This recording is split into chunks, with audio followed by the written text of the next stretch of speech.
Test, test.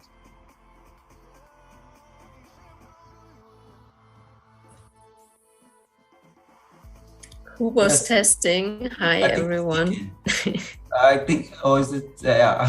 Okay, cool. Cool. No, that's fine.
Moin, Thorsten.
Hallo.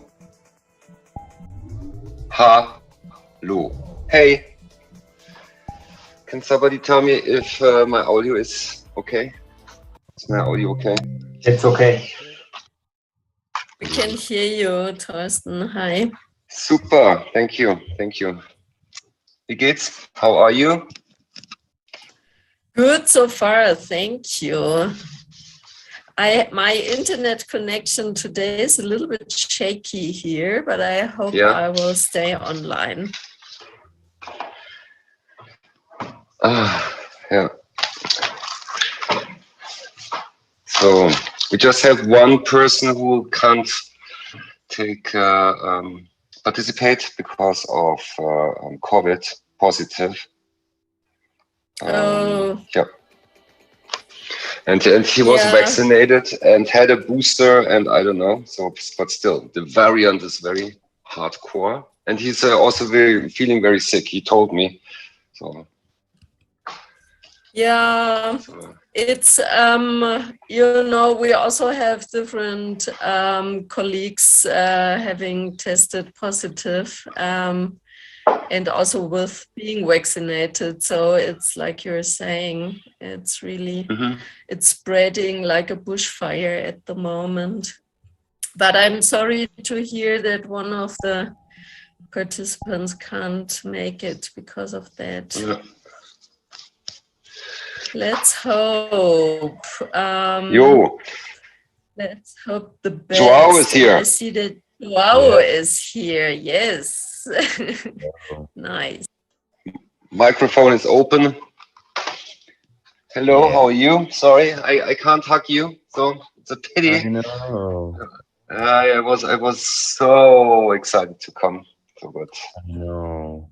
It would have been so nice. But I scheduled. I rescheduled. Hey, I rescheduled my flight. Now I'm gonna come in March. So hopefully the situation is better then. Yeah. Yeah. At least. You're looking good. Thanks. You too. Thank you. Yes. Deac, are you also here? Can you hear me? Because I was in the VR chat world, and I'm actually looking for your sound piece in the VR chat world. You can listen to it. Oh, yeah. For Joao's piece. So do you know where we can find it? Yes. So I'm gonna plug it into the video player. I'm in. Okay. I'm in the VR chat world as we speak. Okay. Okay. Okay.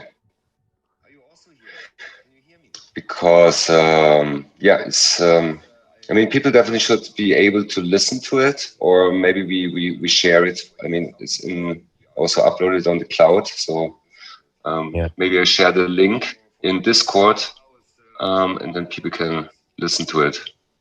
Yeah, it might be. I mean, if I've understood correctly the way it's gonna go, it might be nice to listen to a little bit of it and talk about it, and then people listen to the whole thing on their own time, because it's about 22 minutes. I can't remember exactly, but yeah. 26, yeah. 26. Yeah. So it's, yeah, maybe a bit long to listen to now altogether, but if we listen to, like, I can skip through a bit or something like that. Yeah.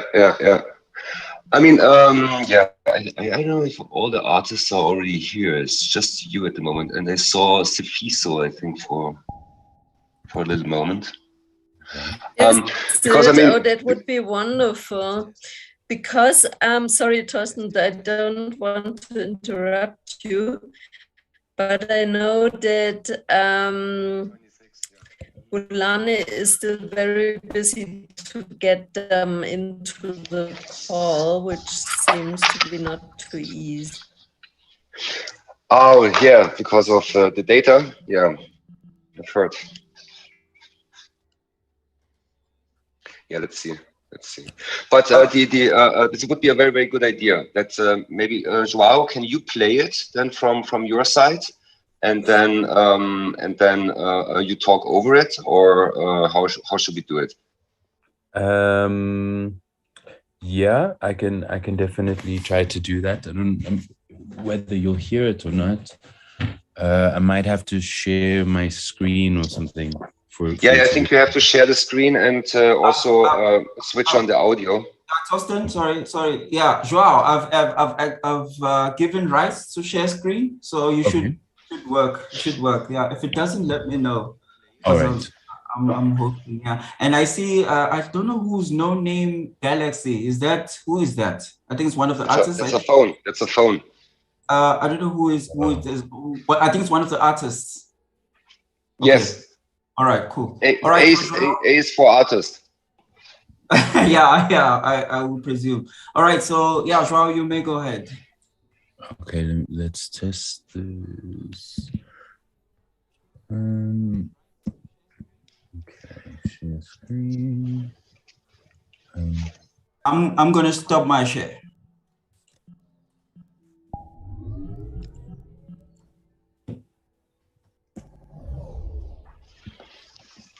Oh yeah. I'm also gonna share.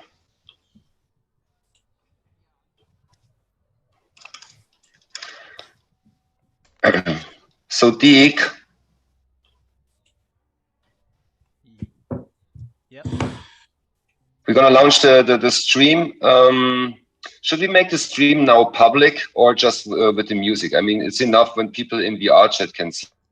So there's the onboarding and everything, and introduction is something what we don't have to stream directly to our 1 million followers. I mean, do you want to stream it? Because you can. I mean, it's. I mean, we can. So, Stephanie, what do you say? What do you think?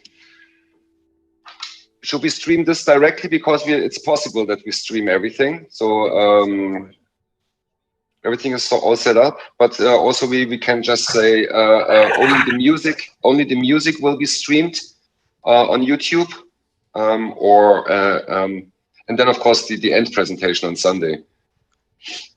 Whatever you want, Torsten, I'm fine with.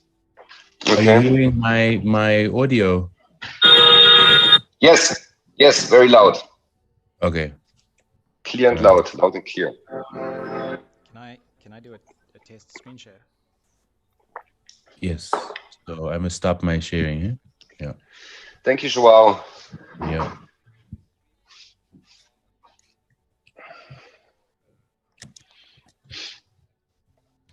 Ooh.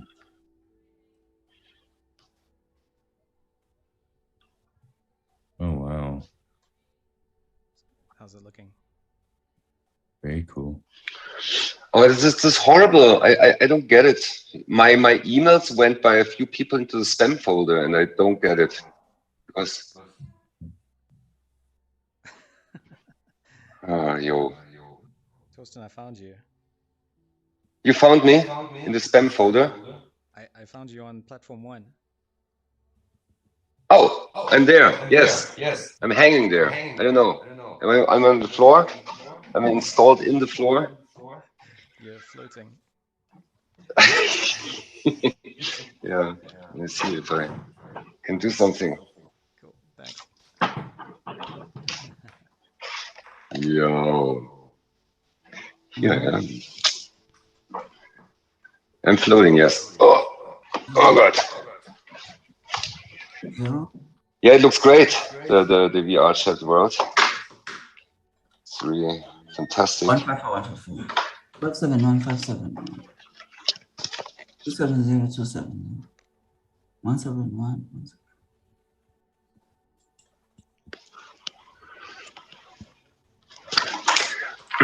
I think we stream the music after all this kind of team building, and because I think this is something what we don't want to stream. It's a good idea, Torsten. I also thought about that in the meantime. Yes, I agree. And but then on Sunday we make a huge announcement, and then because we stream out of VR chat through Zoom to the world, and also we stream Zoom call into VR chat, so people can visit VR chat and see the stream. Wonderful. Good idea. Perfect. It's the first time that I explained it properly, because it's very complicated. It's quite complex. It's very complex. And actually, this is a really hybrid event. You know, I mean, we are on different platforms. We really are. Even when we don't have the physical version, but that would be triple hybrid. Yeah, that's that's then for next year. We were on a very good. we are almost were there, but earlier Vulane was just saying that in a couple of days we changed 3 times the setup due to the COVID situation. So unfortunately, the physical layer we can't do it this time. Yeah.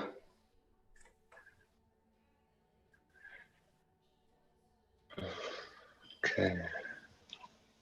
So deac, we just stream the music then after all this pitching, brainstorming, team building. So just one thing on that. Yep. I'm expecting a couple of people to come through in VR that might not have the Zoom link. Okay, but then you can share the Zoom link directly. Do they want to jam, or they want to just hang out and explore? Yeah, I'm pretty sure they're going to want to jam. Please share the Zoom link directly. Do you have it? Yeah, I do. Okay, cool.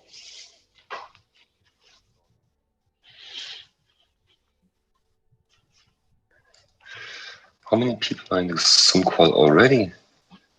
But it's also maybe people coming a little bit later in, because in Germany it's 4 o'clock. Maybe some are still working. How are you, Philip? Are you good? Long time no see.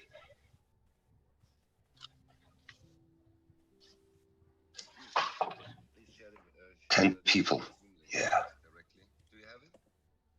Okay. Walter Ellis, setting up So no mic can come yet.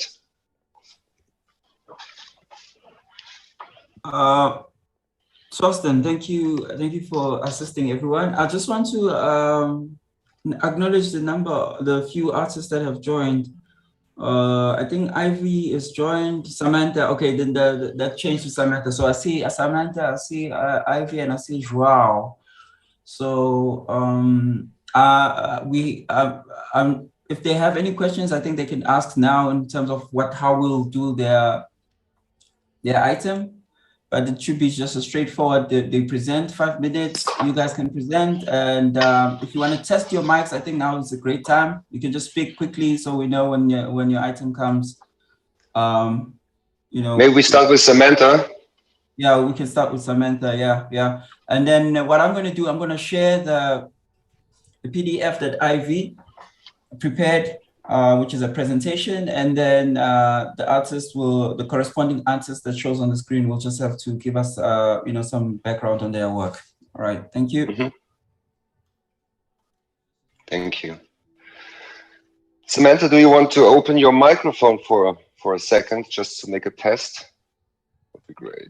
Hi, can you guys hear me? Yes, and see you as well. Great. Oh. Hello. Hi, guys.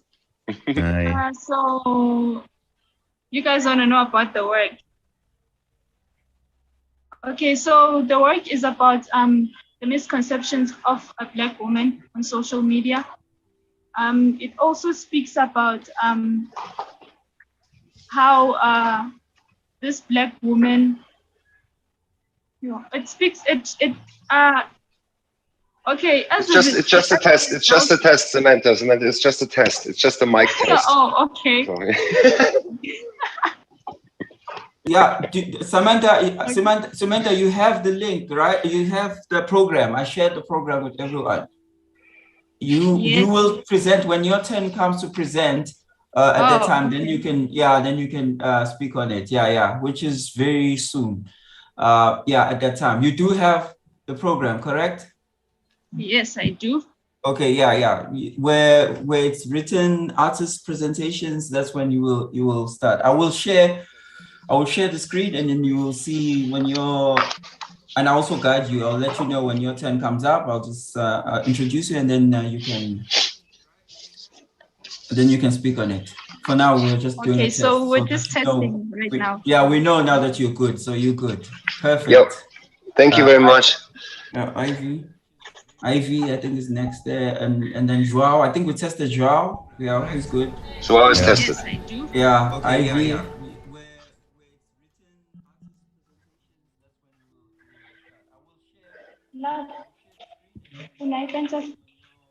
Hello. Hello, Ivy. Hi, how are you? Good, how are you? Well. We can hear you. Okay, nice one. Guys, how are you doing? Hey, how's it going?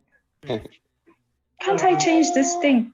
Let me just sort out my How to video. switch off the microphone? There's a microphone where you can press on it, I guess. I don't know how it's on the mobile. Oh yeah, cool. Thanks.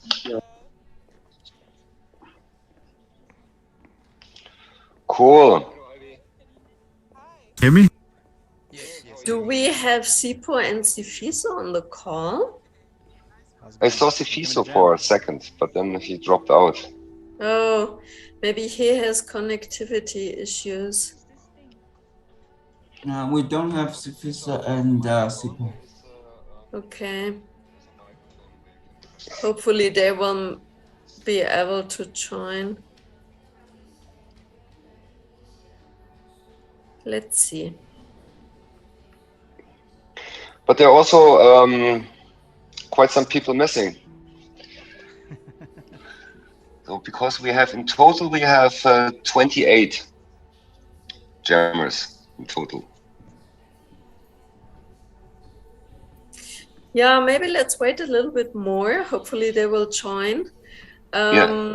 Messages in spam folders always are a problem. We also faced that when we had Hack Your Culture last year. So I don't know how to avoid that problem. Hopefully people will find your message or the link on Discord. Mm.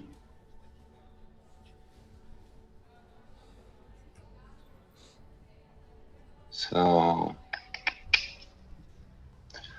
well. Test. Maybe let's wait a little bit and hopefully people will come into the call. Where do we have? Deac is here. Adrian. Thorsten, Walter is asking if we also have put it on Discord that there's no in-person event. I think so, isn't it? I think on Discord, no. Because I was sending 2 or 3 emails. I mean, yeah. I was sending one email by asking everyone if they are going to be on site or online. And I got a lot of feedback there. But the other emails probably haven't went through.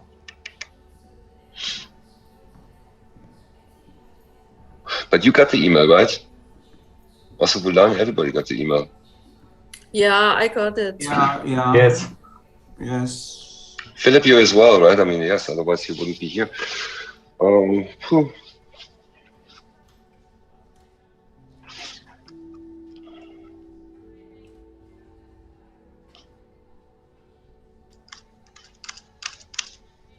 How can you reach them? I think maybe over Discord if we post the Zoom link there. It's already posted. Okay, cool, good.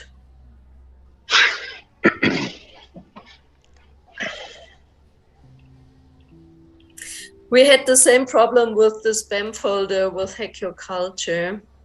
And what we did then was, I think we were asking the participants for their WhatsApp numbers, and then we asked them to check their spam folders. But I think this time we don't have their telephone numbers, isn't it? No, we haven't asked for, no. Yeah, right. Yeah, because we were expecting as well to have a on-site event, right? I mean, this is also one thing. Exactly, very true. Yeah. I mean, we're not expecting that it's not happening. No, not at all. So, what is with Jay and Marie? Maybe I'm just gonna write them.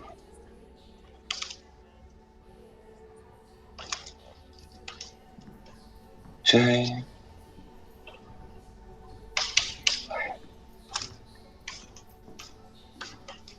Very true. I mean, we're not expecting that it's not happening.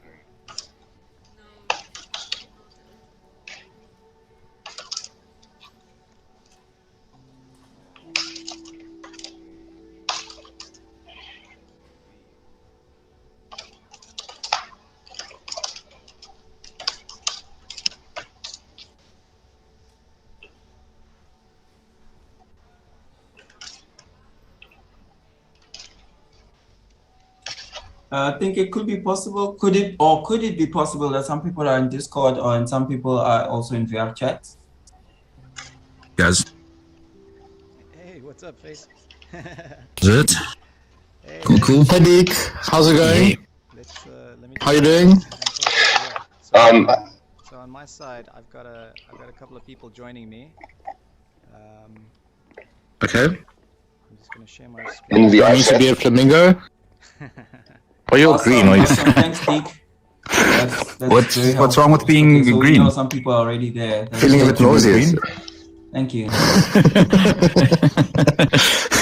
Maybe a little Where? bit. I don't see them. Where are you? a nightmare day. Deek Oh is my God. sharing the screen right now. Can't you Yes, see? tell me about it. I can see. I'm sure we can You know, all when see you Deacon's screen. when you tell Right? someone, No, I see I your think this can slide. work, but let me do a test. Now, And then they now go we and can tell see the it. client. Then Yeah, in their mind, what thank you've said you. is, this will Thank you. definitely work, and there's not a problem at Wonderful. all. Yeah. And then they kind of, It's really much more and then like the exciting next day, than it's like, I'm my doing a test and slides. that's going to So I'm work. And they're just like, but gonna you said it was going to work. I was like, no. I said it screen could my work. slide and let Deacon. It's that whole telephone thing. It's like one person says one thing, the other person says the No, other. that looks really great. Gonna really fuck shit up. Yeah. Wow. So how's it going with the job? Very meta. Yeah. What's the latency? What's the latency? Is yeah. Wow, it's a lot of latency. It'll be fun. Almost a minute or something. It's just there's like a reason. It's almost a minute latency. This kind of shit, you know. But it's okay. Like, We can play with it. And then the job changes completely. Probably goes around the globe at least twice. Like, oh, you want to be paid? Yeah. That's what we expect. Well, I guess it's less daring. Oh my God! Yeah, you're right. Assets and getting an interview or Power.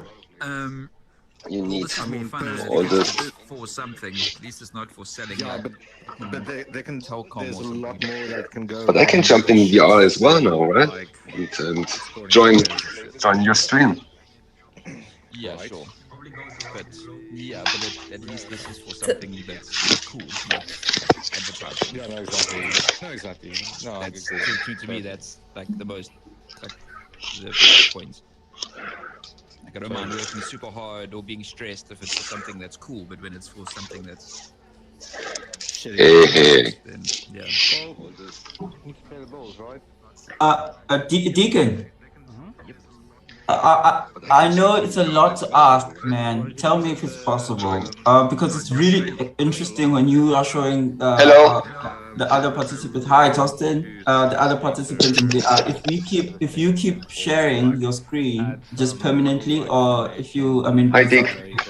Yeah, we can. Just like blowing the whole thing. Is that fine? I don't know. I know it's taking a lot of. I'm sure you have your audio displays are filled up right now, and it's taking a lot of. Hello. So I don't know if it's possible. If You can't hear me, right? Because I mean, I only. So. Volane, could you mute Torsten on the Zoom call? Already done. Thank you. Yeah. Okay, so Deacon, is that how's that request? Is it possible, man? I would understand if you say it's a bit too much as well to ask to just share until just keep sharing, because yeah, it does look more exciting than just my slide. It looks really good. Yeah. No problem. Thank you. And then we'll when we're presenting other things, I'll just give you a heads up, and then I'll just take over the screen share. Here tomorrow, because every year it's my girlfriend's birthday. Yeah. I'll just take over the screen share, and then when we're done, if Torsten is presenting something or if I'm presenting the artist's work, and then we go back, it will automatically revert to you. So you just keep streaming permanently. Sorry, man. Sorry about your processor is gonna be frying eggs on that thing. Thanks, man. There's the crowd. I see everyone arriving. Where's the crowd? No, man, you handle that. You handle that, bro. What did you do? Okay, YouTube. Oh yeah, that'll be. Yeah, I think that'll be great as well. Yeah, if we can, just share it. Yeah, just drop it in the chat so I can. I'll share it on socials and everywhere else, and I'm sure people are joining in as well. Thanks, man. Bit of the Cool. I see we are joined by Mari. Yeah, I think I hope I'm not butchering your name. Marie Dalian. Oh, great. I think Jay is also waiting to be accepted to the meeting. Yeah, I've just accepted. Just accepted. Thank you. Tech shit then, but I was mostly Awesome. lighting and trying to get the world to be vaguely performance. Awesome. And it runs on Quest, all this stuff. That's not all of it. Pretty mad.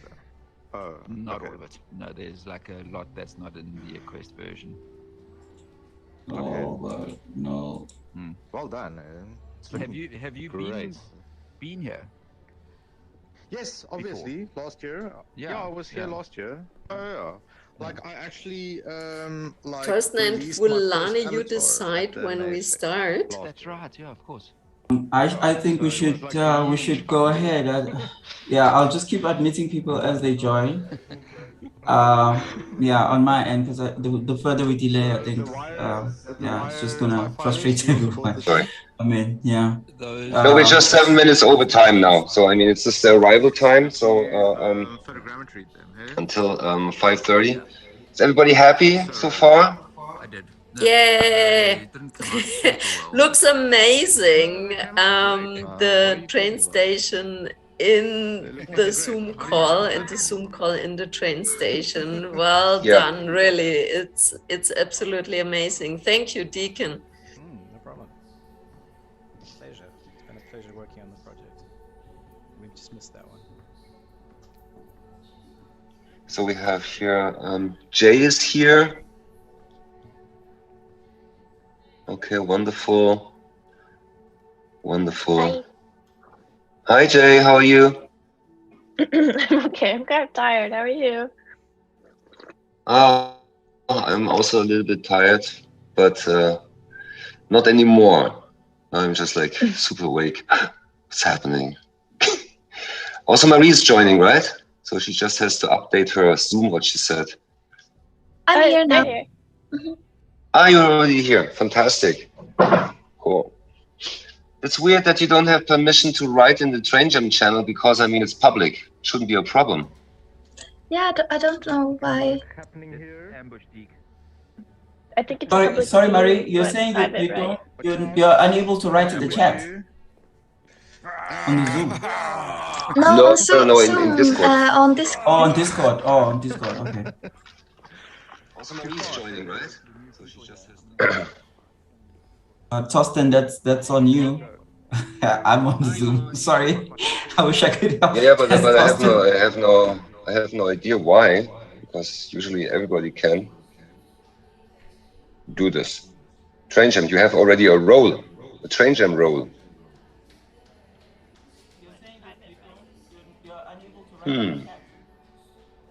Oh, Who's the new people Paco? can't write in.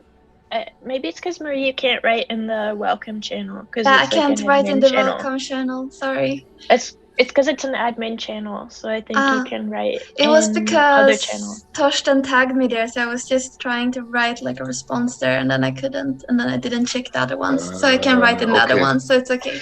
It should be Yes. Sorry, it's very my good. bad. It's very good. Good to know. No, it's fine. Thank you for clarifying that. That's good. Discord is still for me something very. I'm not so sure about it. It works, but I don't know how.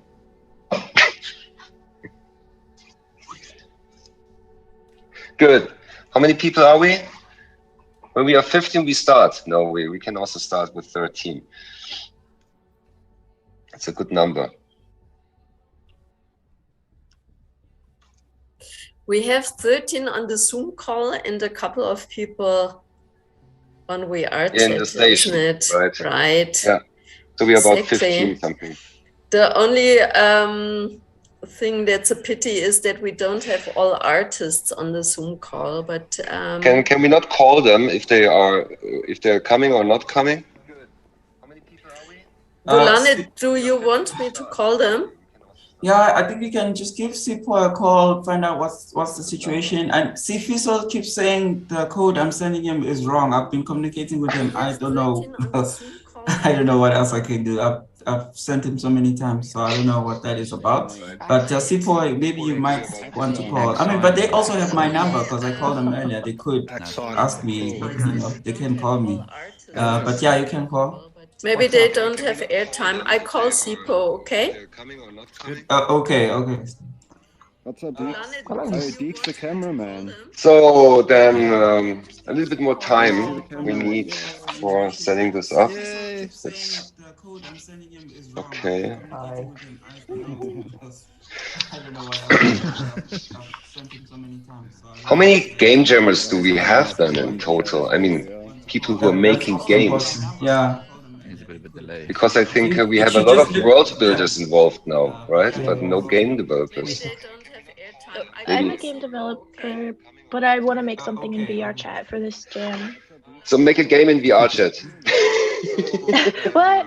Oh, I don't know if I want to make a game yet. I think it might be like an art installation or something like Okay. that. It's definitely going to be interactive. Totally but I fine. don't know. Totally fine. Totally fine. It's too. I used to work as a game developer, as a 3D artist before, but that was like 7 years ago now. So I'm also more into doing artsy stuff at the moment. Okay. I mean, it's also pretty hyped, right? The metaverse. So, so need to get prepared for the metaverse. Games are completely old school. I love games and I still make games, but like the reason why I like this jam so much is like from last year, like hanging out with the South Africa metaverse team was just like so much fun. Like I really loved working with them. So like that's what I want to focus on again this time, I think. That's wonderful. Good to hear. Have you heard this, Deacon? I heard. Yeah. We're in the station. We're waiting for you. I'm on my other computer. I can't right now. Well, maybe. Let's see. Two computers. Torsten? And Philip, you also want to go in the VR chat, I guess, right? Yeah, exactly. Yeah. Yeah. Have you done already something in VR chat? Not really.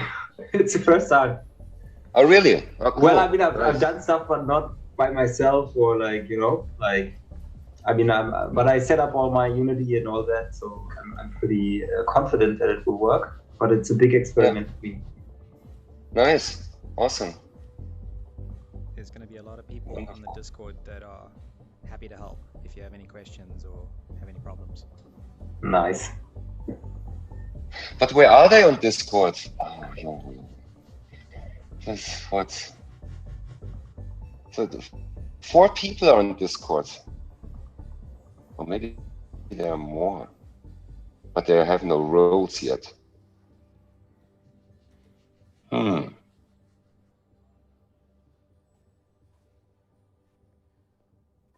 where's Tabo? Vulane? What is with Tabo?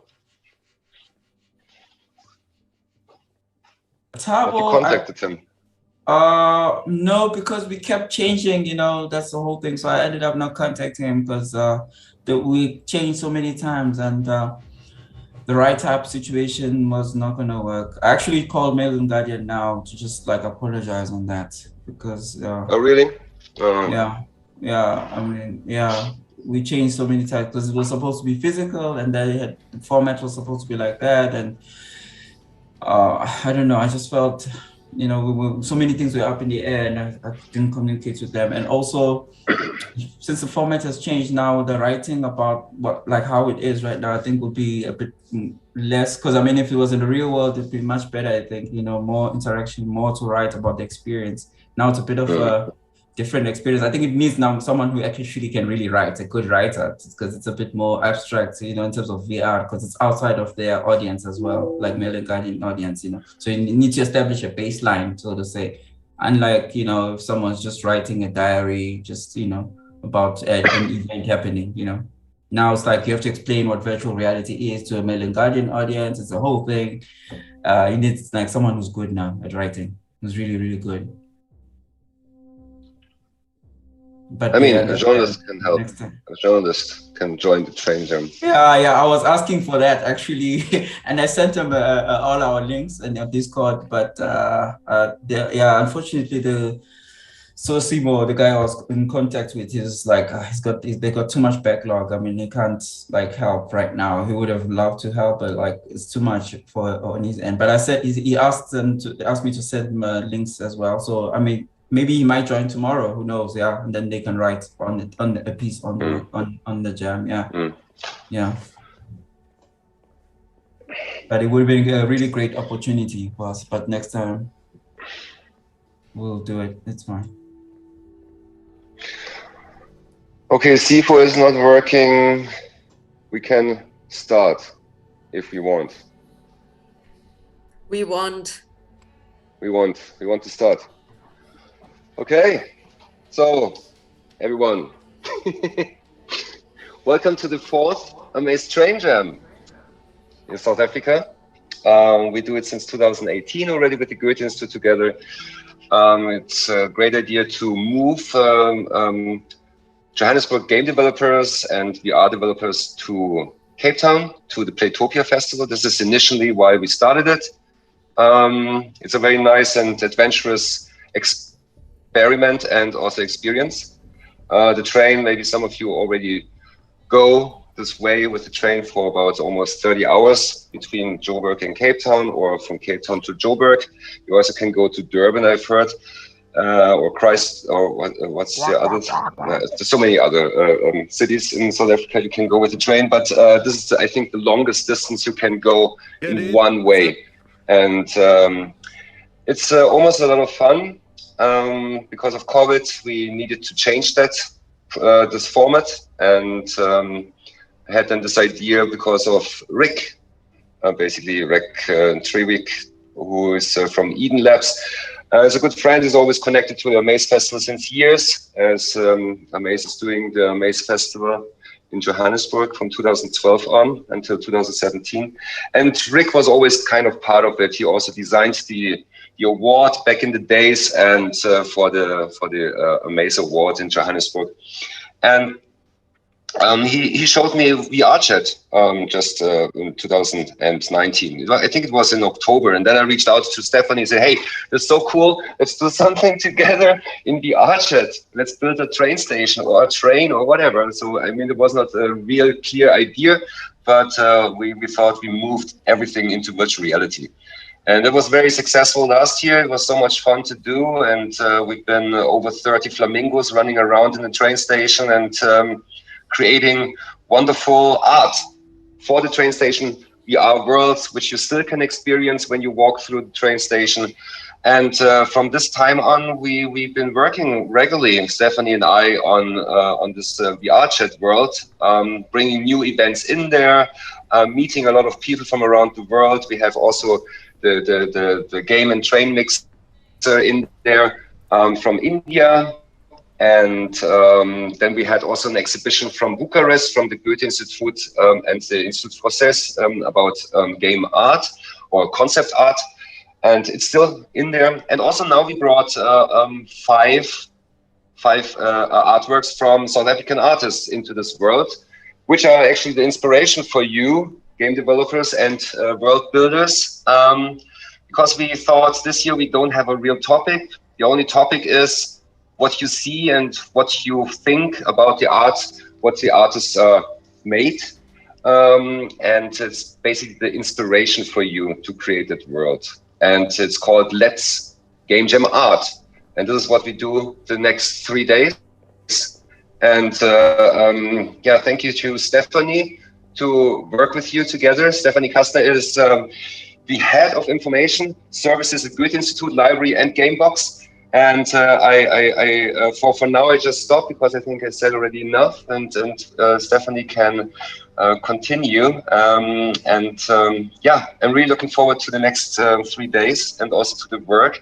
And of course, we also let speak later the artists. They introduce themselves and talk about their work. Yes, Stephanie, it's your turn now. Thank you very much, Torsten. I'm as excited as you are because it's, I think, exactly 2 years ago that we have been on the physical train the last time.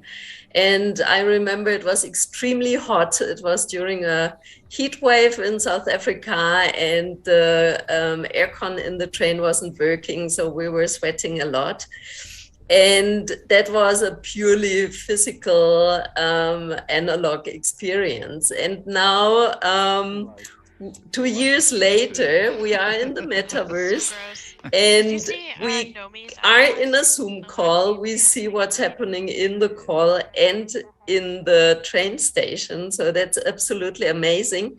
We would have liked to have a physical layer this year too, in having the artists in the physical library space, because their artwork hangs there in a physical way. Unfortunately, the whole COVID situation made it impossible to have that physical layer. But I'm most happy that we are united here on Zoom and on VR chat, on Discord. So like Torsten said earlier, it's a hybrid event. And if we add the analog layer, then next year it will be a quadruple hybrid event. So there's still space for improvement. I would like to thank you, Torsten, for the amazing collaboration. It's always a pleasure to work together with you. I also would like to thank our partners, the Metaverse crew and Africa Games Week, which is unfortunately postponed to February, but now we have something to look forward again into next year. And Torsten rebooked his flight into March. So we are looking forward to having you physically here. And I also would like to thank my team, Wulane, who work literally day and night, because the last days we need to shift the setup different times. I'm very excited seeing you all here on the different platforms. I'm very much looking forward to the presentations of the artists. So that's also a very exciting crossover between the physical and the digital world. And I wish all of you and all of us a lot of fun, a lot of wonderful ideas and inspirations until Sunday in the evening. And yeah, thank all of you. Thank you. And I give back to Torsten. Yeah, thank you, Stephanie. Yeah, I continue. Thank you as well, because I mean, without Goethe Institute, this wouldn't be impossible. It wouldn't be possible. So it's great to work with you. I think it's also your last train jam. Hopefully, you can join, but actively as a program coordinator, manager, or head of information, it's not anymore, because you're gonna go into another department and also gonna go back to Munich, what I've heard, right? So it was always a pleasure working with you. I think over 4 years now we've been working together. I mean, we know each other very well. Also, thank you to Wulane, who is now the program coordinator of the Game Box. So whenever you want to come to Johannesburg, to Goethe Institute, then you should visit Wulane and the Game Box. And there will be also soon the line wobbler from Robin Baumgarten, and there are glasses. Also, Joao, if you want to do something in VR and you don't have glasses, you can also just go up there and maybe ask if you can have the glasses for a moment to try something out. I think this wouldn't be a problem, or you can just present something there. Also for the other artists, I think it's just like wonderful to explore the Game Box, because they're really, it was the first Game Box, I think, from Goethe Institute anyway, so worldwide. So right. And we were the first on the Metaverse in the whole Goethe world. So thank you for that. I mean, Right. I mean, it's also, I mean, there have been a lot of firsts in Johannesburg. It was the first game festival, basically, with the Goethe Institute in 2012. The first train jam, what we did in Africa. So there's a lot of firsts. So, and now a Game Box. It's always super excited for all the international game developers. They should not just hang out in the virtual world. As soon we can travel again, you definitely should check out South African game developers and world builders. It's a wonderful community. Yeah. And of course, Deacon, Dale Deacon, and Jason Stapleton and Ray Harley, who were building with the Metaverse crew. The Metaverse crew is a community in South Africa of a lot of world builders and curators and programs and artists who are super passionate about VR chat and the Metaverse. There's also a huge group on WhatsApp where you can actually join and learn a lot, because there's an international group. There are curators in there. It's just like fantastic just to hang out there. And even when you're not communicating all the time, but you read, when you read a lot, you learn a lot. And this is something what is impressive. So many links and so many new perspectives coming in there. It's a very exciting time for everybody who wants to work on the metaverse. And thank you so much for making all these wonderful updates in the Amaze train station. Later we also have a DJ. Basically, we have a DJ on Friday evening. What's his name? Doug Crook. And we have a performance on Saturday. This is something what Stephanie doesn't know. It just came in. Masilia performance that was going to be there tomorrow. And then we have, after the final presentation, we have another DJ set from Fatstocky. Is this right? So, yeah, DJ Fatstocky. Hopefully I said it right. So there's a lot of stuff happening besides all this work, what we have to do, or we want to do. And now I think it's time to give over to Vulani to start with the artist presentations. And I'm super, super happy that it worked out, that we have now 5 South African artists who present their work and also how they work and their beliefs in art and everything. And this should be pure inspiration for you to create a world or a game. And we have Samantha Maseko, Evie Rilamfu, we have Joao Racha, we have Sifiso Gumede and Sifu Gwala. Vulane, please, it's your turn now. Yeah, have fun and enjoy all this input what you get now. Thank you so much. Thank you, Torsten. Thank you, Stephanie. I'm sure people are tired of hearing people talking heads now. They want to just start jamming and we're just going on and on. Right.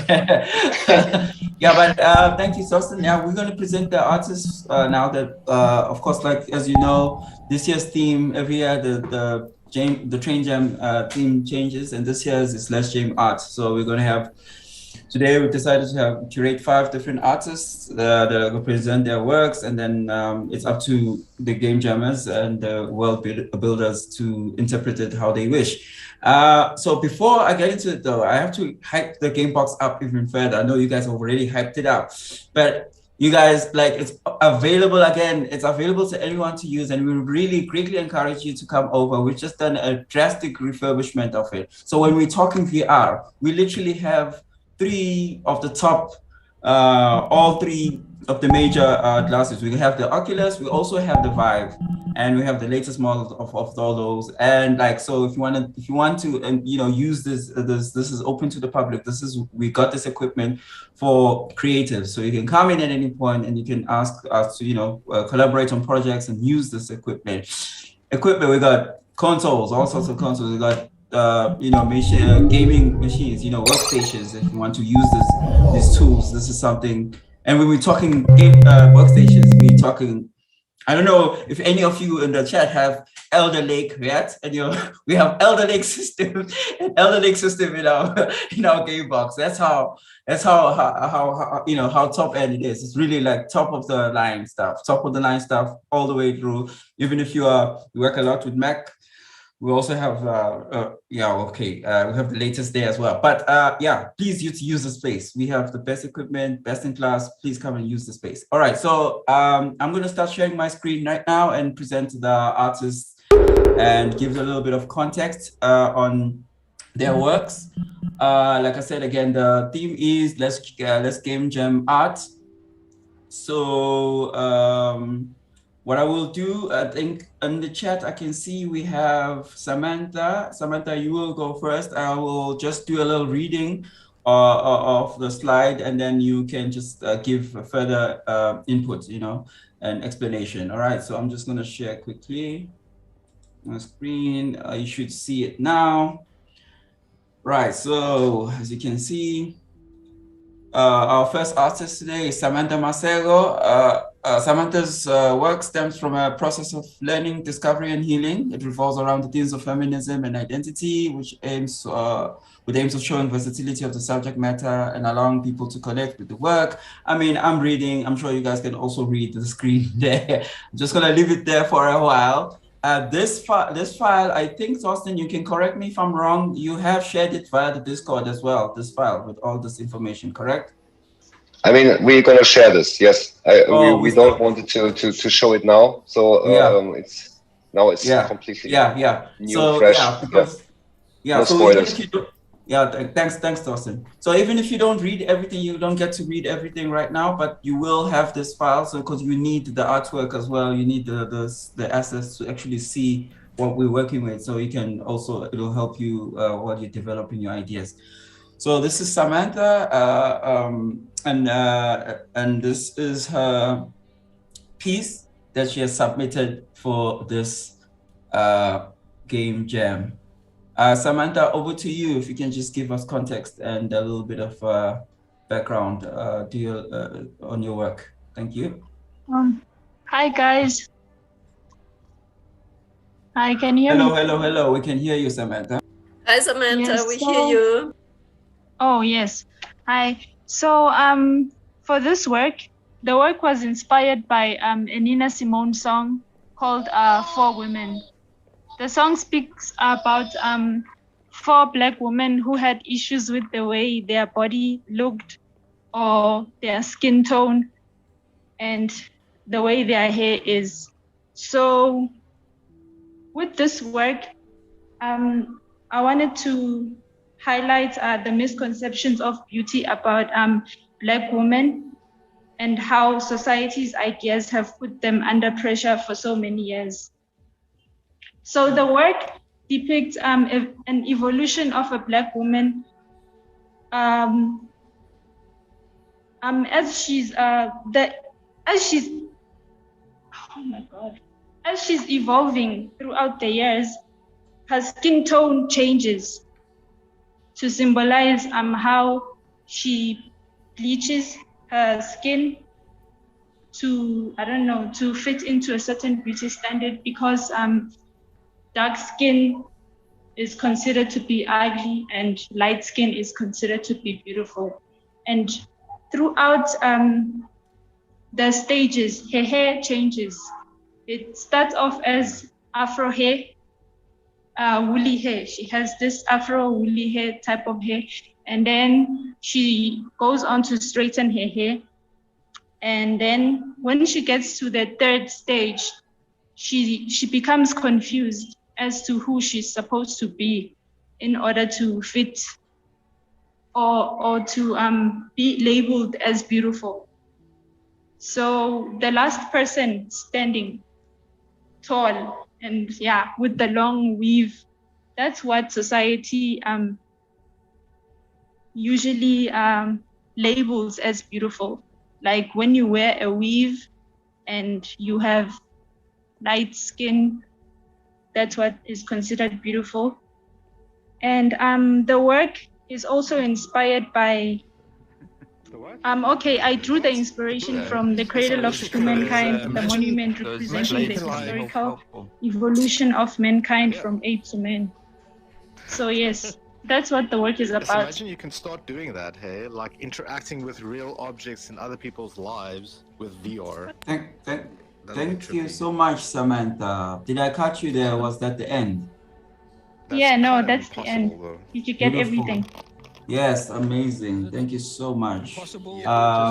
Yes. So I don't know, Torsten, if you should open the questions now from the participants, or should we move on? If there is already some questions, please just you can ask Samantha. Just raise your hands and then you can ask directly. Maybe we can have 1 or 2 questions. Also, Samantha, maybe you can talk a little bit about your working style and what is basically as well your inspiration with your work. Is this something? What is your direction to talk and work about feminism and identity, or do you also go into other spheres, perspectives in the art world. Oh, okay. So this work was done for my third year exhibition because I had to come up with a concept. So I wanted to speak about this concept because I don't know. It's also I think it also comes from the fact that I used to do modeling and I used to see a lot of this happening. You see, as to if you look a certain way, they change your look. You're supposed to look like that to set a beauty standard or to fit into certain beauty standard. And we've seen, like in a lot of adverts, when it is okay, when let's say the advert is about food or clothing or whatever, it's better. I think they make it look, or they interpret it to look better if it's done by I don't know, a light-skinned model or something. And yes, so the medium of the work is a lino cut, color reduction, and yeah, I'm currently doing oil painting, and I've moved. My work has moved away from speaking about feminism and identity. Yeah, I think so.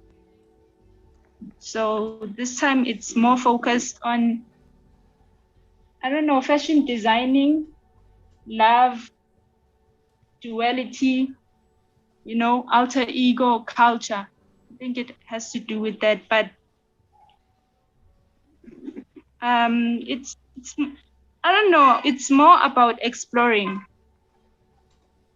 Yeah, I'd say it's more about exploring. I'm currently exploring like different topics. Yes. Thank you so much. And also, I mean, you chose this picture because you think this is a huge topic, right? I mean, this is not because you moved to another topic. You think it's something what is very, very big around the world, and as I think as well in Africa, because you have the color, and you have then feminism, what is probably not completely developed in Africa or in South Africa. I think it's still a strong thing what needs to be discussed, and also to evolution nice in the future. Yeah, thank you so much. Is there any questions from the jammers? Samantha will also be then in the brainstorming session. So if you have any questions during the brainstorming sessions, Samantha will be there. So and you can discuss deeper and more about the situation, especially in South Africa. Yo. Yeah, thank you, Sosin. So I can move on to the next. Thank you, Samantha. Yes. Thank you. So I'll just move on to the next artist. So we keep it moving, and then our next artist is Ivy. No, it didn't go through. Ivy had joined the chat, but I don't see her anymore. I don't know. She must have dropped out. Yeah. So basically, Ivy is also one of the participants, one of the artists this year, and her piece is the following. But maybe, Vulane, maybe we jump to Joao if Ivy is not online for a moment. Technical difficulties. Yeah, we can do Joao. All right, so I could just have to move quickly through the slides and get to Joao. It's just the next one. It's the next one. Next slide. So, that's Joao next. All right, that's fine. Maybe Ivy will be back. That's what I hope. Okay. Yeah. All right, fine. Here we go. And Joao is in the house. I can see. Joao, I am scared. I don't even want to butcher your name. I'm really scared to even try to attempt that. The rest of the, I think I'm safe with Joao because I checked with you. I'm shocked. Yeah, I'm shocked by Torsten. I've known him for probably 20 years or so, and he's got my name very, very totally wrong. I was so sorry during saying that. I think Torsten, you fucked it up. I'm vindicated. Sorry. Yeah, but it's Joao Orekia. Orekia is my Thank you so much. Okay. It's over to you, Joao. I think your bio speaks for itself there. Joao is an artist, composer, and maker of physical and virtual things that play with reality by deconstructing it, shifting expectations of standard uses or purposes of objects and processes. Through experimentation and improvisation, Orekia, correct? Explores sounds connective. Eat that, Torsten. Explores sounds connective capacities through both its physical properties and material preconscious properties, seeking a balance between computer technology, field recordings, and traditional music instruments. So exciting. You might want to just Joao take over there, and then I'll move after you've just given us a little bit about your background. I'll move over to the next slide will be talking about what exactly you are going to be presenting for us, which is for the rest of the participants. It's not a fine art piece per se. It's an audio piece. It's a piece about audio. I think it's 20 minutes, if I'm not mistaken, Joao. Yeah, I think it's just over about 23 or so. Yeah. Yes, it's a beautiful piece. I've spent a lot of nights listening to it. Very inspirational stuff. So I'm sure the jammers will also love listening to it and using it in their games somehow. So over to you, Joao. All right. So I work with sound. Sometimes that's music, composition and things, but in something like this, it's more of a kind of a way of understanding the rhythm. What are you on? So I went to New Delhi in 2016 on an artist residency, and I was obviously quite struck by the sounds of the city. It's very noisy. There's a lot going on all the time, and what I ended up doing was taking a lot of long walks. They're muted, right? They can't hear us. Sounds. Sometimes standing in one place and recording sounds as they pass me by. And then I started to deconstruct these recordings, in some cases compressing the time or stretching the time. Who are you speaking to? And using music software. No, that was me. Extract rhythms. And it just repeated itself.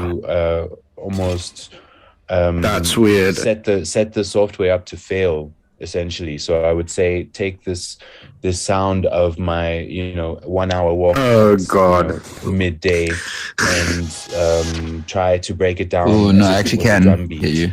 And then that's so weird. Okay, I'm gonna respawn. Different like events in different frequency ranges, and tries to map them to a drum kit. Oh, there's some weird stuff happening. Things like that, or I would take certain sounds, I can hear myself. Really small bits of the sound, and then rebuild. I'm quitting your chat. Possibly musical, possibly very chaotic out of those sounds. So it became really about sort of you were like deconstructing my experience of the city, that's kind of weird. In terms of its sonic kind of material, it's sort of its texture. Like Egbert's still talking, but he's like left this world. Kind of cadences, and then rebuilding another kind of reading of that. So building it back up within in a different structure, so to speak. So sorry. I think because it's quite long, I'm just going to play a couple of little bits for you. Right. And they've said they're going to make the file available to you to listen to. That's annoying. And I would suggest listening to it on headphones. Yes. Nice one. Close your eyes and just try and imagine like an immersive space for the just to get into the world of it. So good. Next time we build a world that needs to be PC and Quest compatible, we build the Quest world first and the PC world afterwards. Makes sense. Good is next, eh? All right. Yeah, I really think that's the best way to go, because I think it works in two ways. In that when you work into Quest, you're automatically working cleaner and more optimized, right? So if your base is Quest, then your PC will actually be better, right? So you put a little bit more work up front because you're always trying to optimize. So yeah.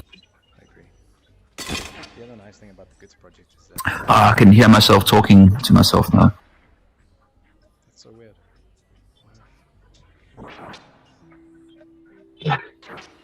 I think I'm going to respawn into this world. Maybe there's something with the audio. Restart. Okay.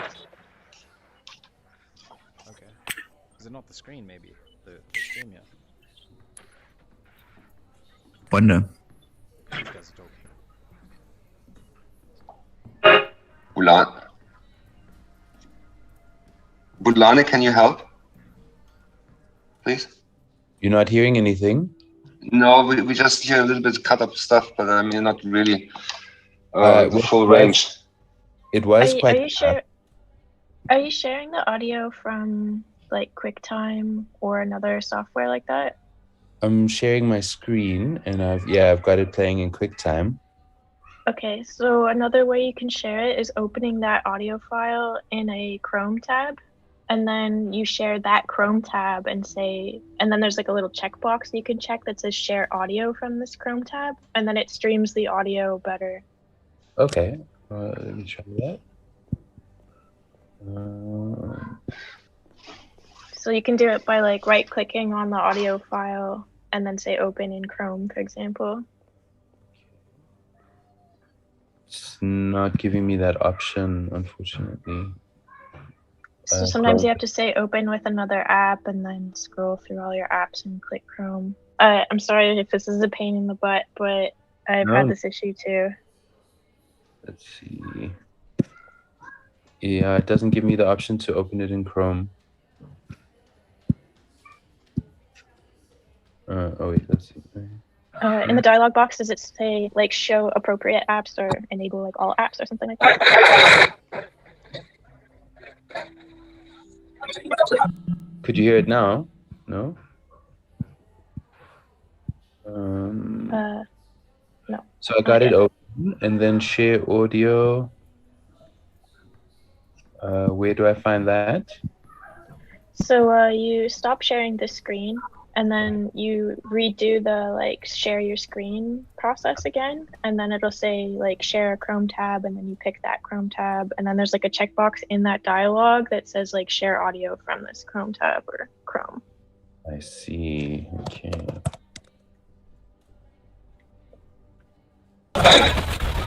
Yeah. Great. Thank you.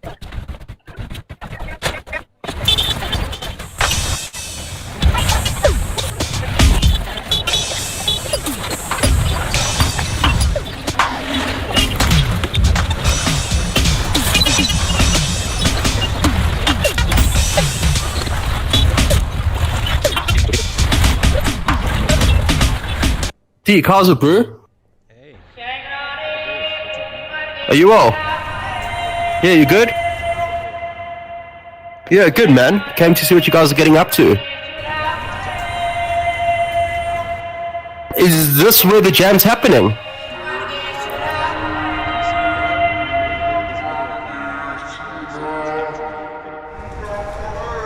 Over here? No, it just says MVC Metaverse Crew. I'm also in the Quest, so that might be why. So the best place to go, I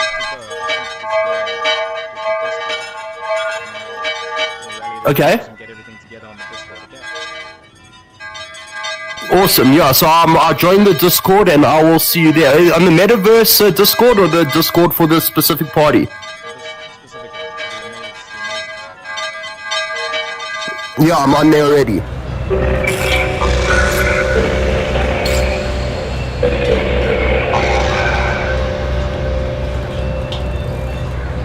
Awesome. Well, good luck, dude.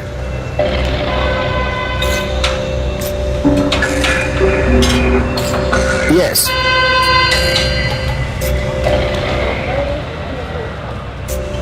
Awesome, I'll check it out. I do have a dinner shortly, but so I'll be here a bit before and then afterwards as well. All right, good luck, dude. Thanks, man. You too. I'll chat to you there. So yeah, it's like see 23 minutes and 35 seconds. So I would say when you've got 24 minutes to sit with headphones, recommend closing your eyes and think about being immersed in a kind of alternate reality. I mean, I know these kind of words mean different things to people who work with the things that you do, but there's kind of the thought behind it is sort of rebuilding the space of the city from like very small parts, breaking it down to small parts and rebuilding it.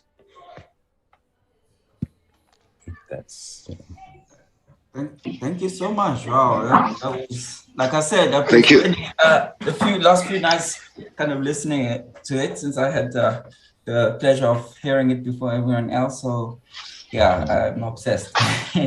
It's quite a journey. It's an odyssey.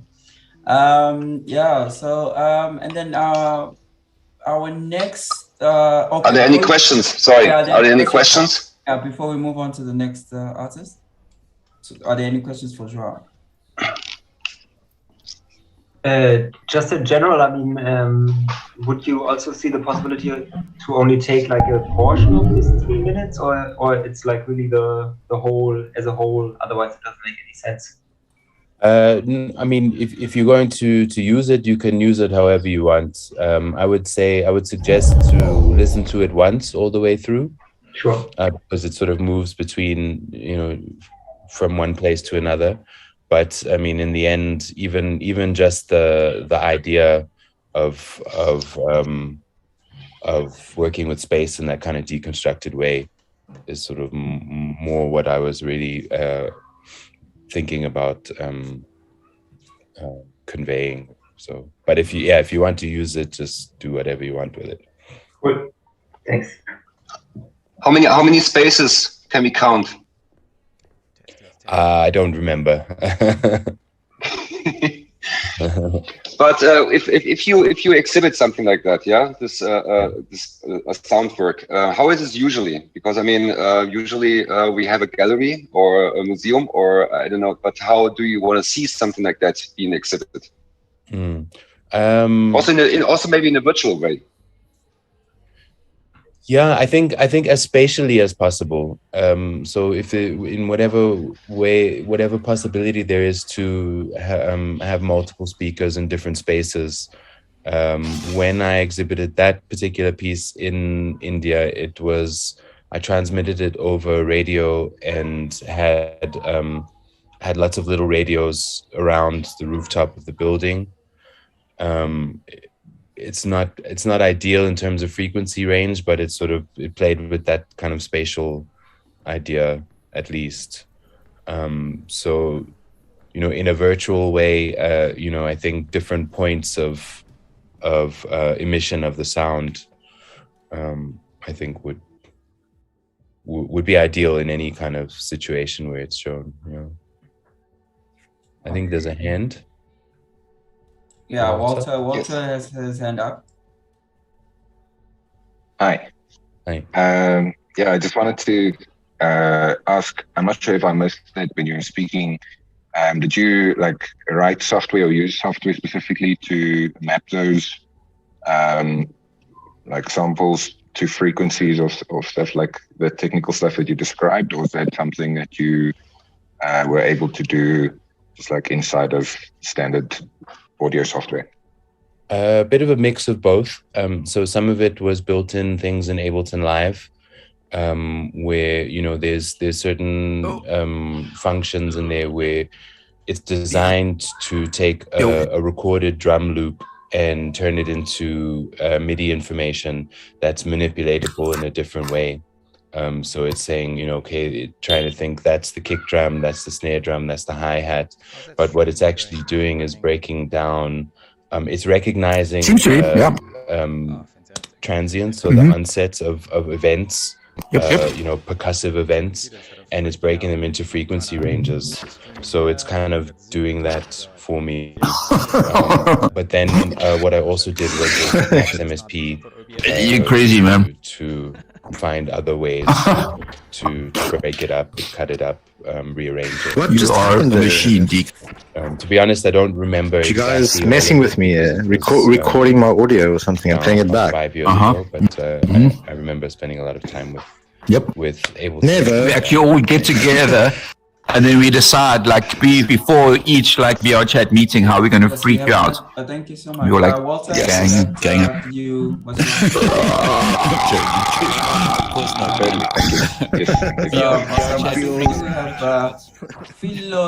Oh my word. That's Phil, it's fine. Yeah, Phil, man. Save me. All right. Yeah. Just a short technical question. It's just like, it's one file, or do you have like stems of that? Do that. Like different layers. Would you say that's quite extreme? What you have access to is one file. I can check. I must have stems in some way on a hard drive, but I'm not. I just have to look for it. Extreme. Yeah. If you want that, then let me know, and I'll have a look. Okay. Thanks. Cool. Thank you. Cool. So I got the. Sorry, I just want to say. I do. Sorry, I just want to say I love the piece and we're interested in working with it too. But that's all. Great. I'm glad it worked. Thank you. Face on your face. Great stuff. We have Ivy's hand up. Yes, Ivy. You have a question for Joao? So I got the tardigrade animated. Oh yes. But the texturing needs work. Thank you for the presentation. It's like I want to find out, because I think in the past I really like looked into just a bit of research in terms of frequencies that songs are recorded in, and it's very it's quite interesting. And with majority of songs that we listen to. I'm not schooled in music. I know it's 440, and I just want to find out in terms of your work. You're so busy. Do you have a certain You've been so busy, like building this stuff. Because I hear you speak of natural sounds and all, but in actually creating pieces, because it will be awesome do you to get have a certain frequency that you like record on? Yeah, that's my question. Like a bass frequency, like an orchestra that would be at 440 or 442 kind of. Yeah, that's what I want to know. No, I don't. I look at. I'm very old school. I mean, especially in a work like this. I mean, generally I don't work orchestrally, so I don't have that issue. I work half a day to quite a lot electronically or electroacoustically. And it's more. There's a lot more control with that. So like, generally not so many instruments that it becomes that important to have that sort of bass frequency to work from. So in working purely electronically, like in a piece like this, it's much more about frequency ranges and frequency groups. You said that check out these and less in terms of a tonal frequency, like an A440 or 442. But more of like what are the high frequencies doing, what are the low frequencies doing, and what sort of naturally occurring sounds in the atmosphere, lend themselves to being twisted into a melody, however you want, and then from that you can percussion, generate your kind of thing. your roughness map, no, but map, like it's all of the other interesting. maps I like that. It's very like create experimental and diffuse map, which that's Nice the stuff that's normally kind of hard to do in Photoshop, right? Yeah, thank you, Joao. Thank you for the questions as well. And I also just want to say that you can also mix and remix and use the art from the artist and make whatever a piece out of all the 5 artworks, or just getting inspired, or just using one. I mean, you definitely can basically do whatever you want. So we have the allowance from the artist so far, as I know, and that we can make. Or you can make happen stuff, whatever you want, but of course it has to be and stay in the context. That's very important. Yeah, thank you. Deac's amazing. Yep, thank you. Thanks, everyone. Deacon, I just WhatsApped you the Awesome. the Thanks. tardigrade if you want to Rao. check it out. Thanks, Austin. Thanks to the people that posed the questions. That really helped. I'm sure someone else also got something out of that. That could come in useful. We have Ivy. It's quite interesting that you were the last to ask the question there because your presentation is next. I'm gonna reshare my screen, and our next artist is Ivy, and Ivy creates portraits of Black women as she investigates different versions and the various roles that Black women play in South Africa, particularly looking at street vendors. Ivy creates rendered portraits on enamel plates. The use of base for the portraiture is quite interesting as she takes items that are supposed to fulfill a utilitarian purpose and makes them a centerpiece that is made to be looked at and appreciated. It is as if she is actively challenging and recontextualizing, changing the preconceived, cemented identity of women from that of servitude to that which needs to be appreciated. So Ivy, I'm glad you could finally join us. Yeah, you can just give us a little bit of your background and then I will show the next slide, which is your piece. And yeah, you can just also explain on a bit of your workings behind that and your methodologies, and over to you. Okay. All right. Hi, everyone. My name is Ivy Hlamvu. I am a visual artist, art curator, and a writer. So my work really looks into, I think for the past 6 years, I've been just documenting like street vendors. Particularly, it's just one project that for me, I felt moved to do because of after my graduation from varsity, I was really like not sure in terms of which subject matter to really look into.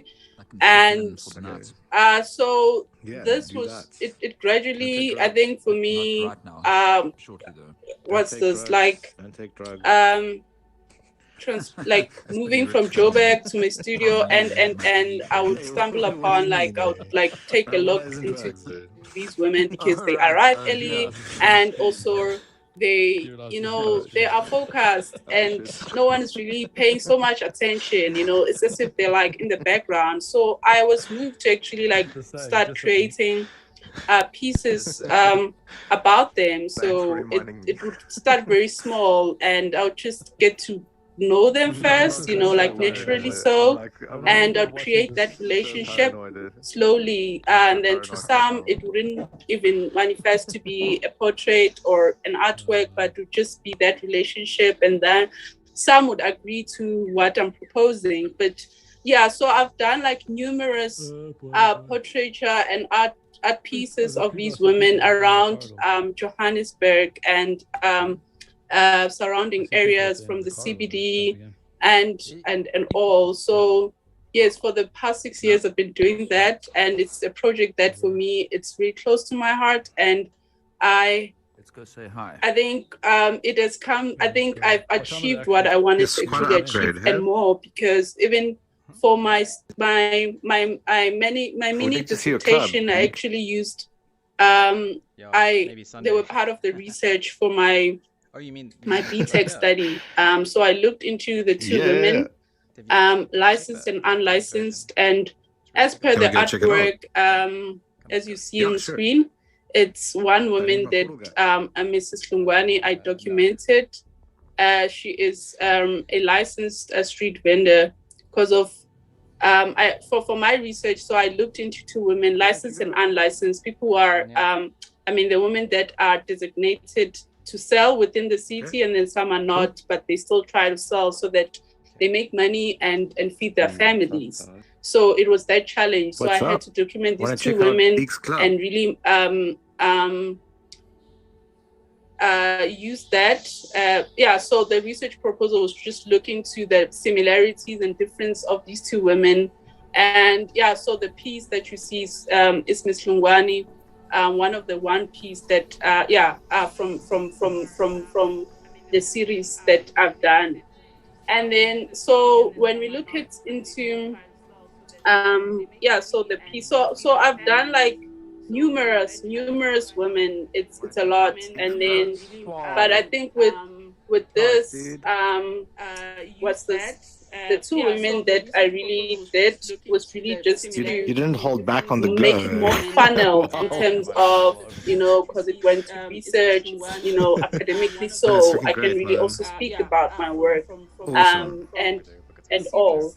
So the piece that you see is really, enamel plates, first of all, as I would work and create the works, because it started off in like acrylic on canvas, and then gradually I was just fascinated and really moved in terms of what material can I actually use to actually that would marry my subject matter. And I think it's just an ongoing thing in my mind over and over and over. But I think one day I just stumbled and I thought of an idea of plates, and so I experimented with that up until it got here, So this is like a huge piece. It's like 1 meter by 1 meter.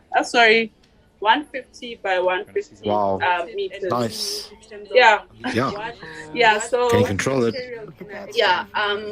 So the we can idea hear of you this on the piece Zoom, is yeah? like looking into a colony. When we look into, so I wanted a metaphor that would also speak about this woman, and so I looked into beads, because of when we look at beads, there are really the queen bee is the most vital. The queen bee is vital to the entire colony of that kingdom, or so this represents, so as you see, each piece is more like a colony of a woman, of her within her colony, as she serves and as she sells within the city, satisfying people's needs in terms of, because she sells like fresh produce, and so the bees also represent the number of people that come to her, the number of people that are loyal to her product, are loyal to her service, are loyal to her. And also looking into, when you look at these, is the idea of longevity. And because the women that I documented are older women that have been selling and feeding their families for years now. And so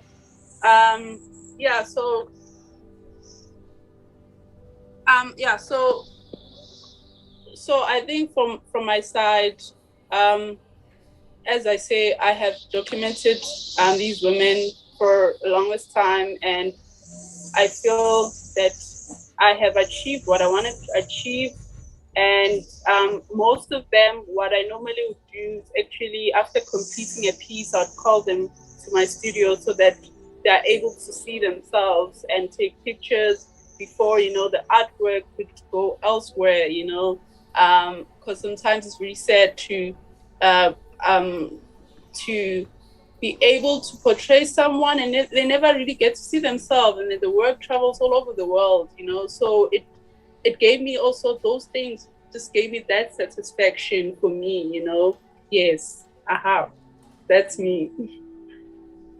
Thank you very much, Ivy. That was quite insightful. Thank you so very much.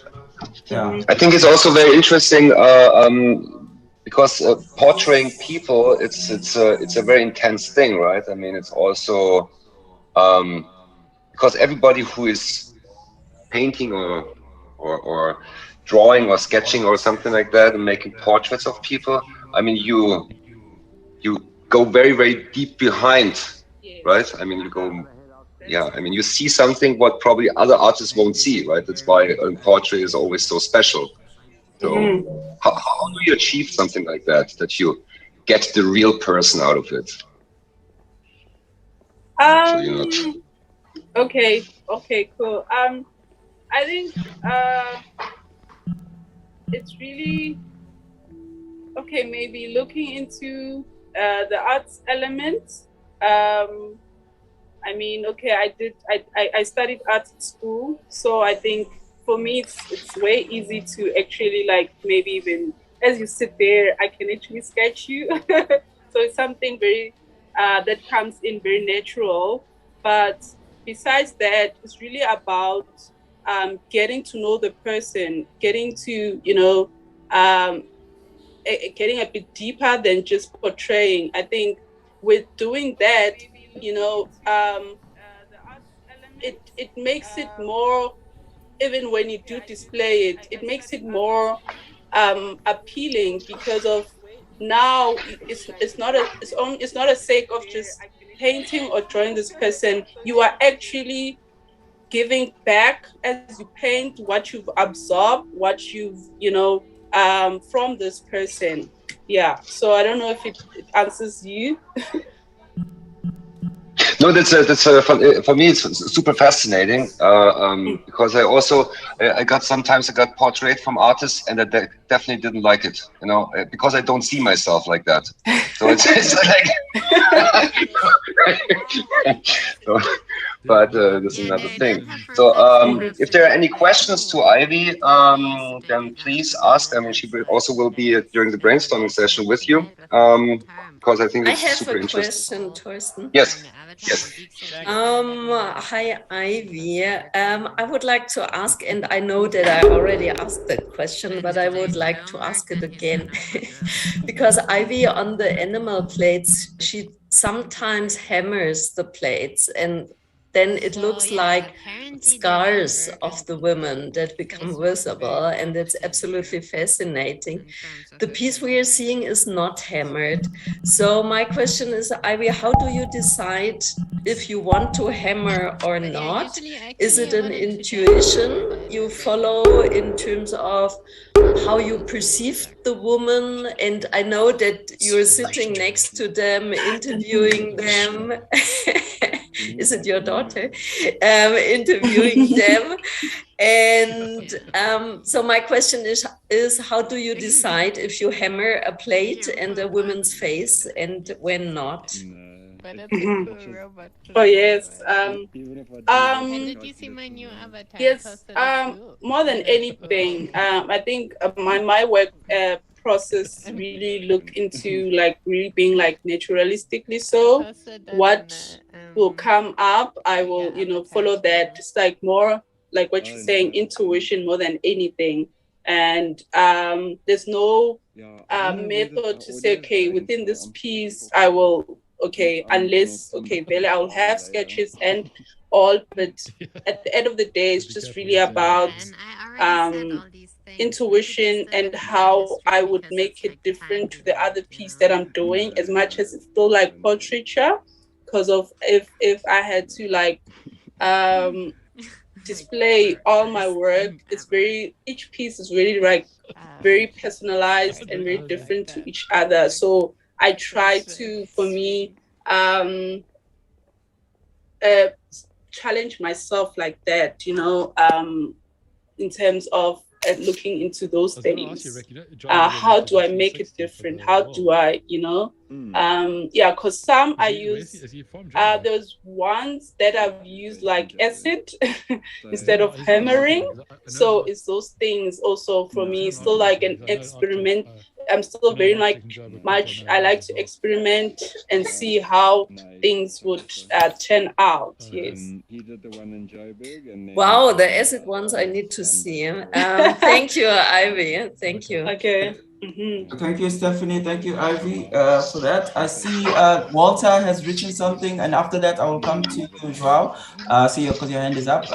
Walter has written something in the comments, in the chat, and he says, "I really like the symbolism and how you express something in everyday life that moves you. Do the plates also carry symbolism?" Or symbolism. Yeah. Okay. Ivy, that's you. Okay, yes. Yes, they do, because of as I mentioned that when I started off, it was like on canvases, it was not actually plates. So I wanted something to actually marry my subject matter. And when we look into the plates, it's the idea of women feeding. I mean, the first person who feeds you, it's a woman, you know, your mother and all, unless otherwise. So it's that thing of how do I then also so it's the idea of putting them to say, okay, illuminate them within what already they nurture us and feed us on, you know. So yes, they do have that symbolism in that manner, so we can like look into it in that manner. Yes. Thank you so much for that. Joao, I see your hand is up. Yes, thanks. Hi, really nice. I like it. I'm not sure exactly what my question is, but you spoke about sellers with permits and without permits. Yes. And I know from traveling, the bit that I've been able to travel on the continent, I was always really struck by how encouraged people are to do anything that they can to survive by selling, making food on the streets, or offering services, and something that's I feel is really discouraged in South Africa. You know, but by the fact that you actually are technically supposed to have a permit, and the police will come from time to time and chase you away if you don't have. So I guess I'm wondering, like how what some of the women that you spoke to might have said about that, or it's not really something that they think about much, or whatever that artist is presenting. Okay. All right. Okay. Okay. Yeah. So with the two women, it was really a very in-depth research, observation, and really to mine out in terms of their daily experiences as they sell. And there was so much difference because the other woman who was not licensed would actually have her produce like on the floor, so that whenever the police do come, she's able to grab that and run. And then with the other one, she has like the licensed one, she had like a table. So you see those difference started from there. And even when I would engage, you know, it would always be with the unlicensed one, it would be so, she wouldn't be so free and easy to talk because of it's like that constant worry, that constant, you know, and also so with her, I couldn't get so much that I actually hoped for. So I had to use what I have. And then with the other woman, it was also, she was free. I think we really interacted and engaged so deeper. So it's those things that for me, when I reflect, it's, yeah, so it's something that I learned that I was not also aware of, you know, so it made me respect them even more because of, you know, especially the unlicensed woman, what she goes through, you know. And it's very sad because of, I mean, I had an encounter where I was not interviewing the woman, but as I was busy doing my own stuff, so the Metro Police did come, and I tell you, it's a feeling that, you know, it's so sad because they do take this produce, they do take these products, and still, yet there's still no so much solutions in terms of how, you know, way forward, because they want the street vendors to pay so much money, and sometimes they're not even making so much of that money. So it's those dynamics, those dynamics and those experiences for me made me like, I think, opened my eyes and my mind so much. And more than anything, that's why I say that as much as so much solution is not yet there, but I think for me, it's something that I carry with me. I think as a person who was coming out of varsity, this has made me appreciate even, I think, what I'm also going to be working on in the future, you know, like that human-centeredness, that human interaction and. So, but yeah, so I'm just grateful for that experience. And yeah. Thank you. Mm-hmm.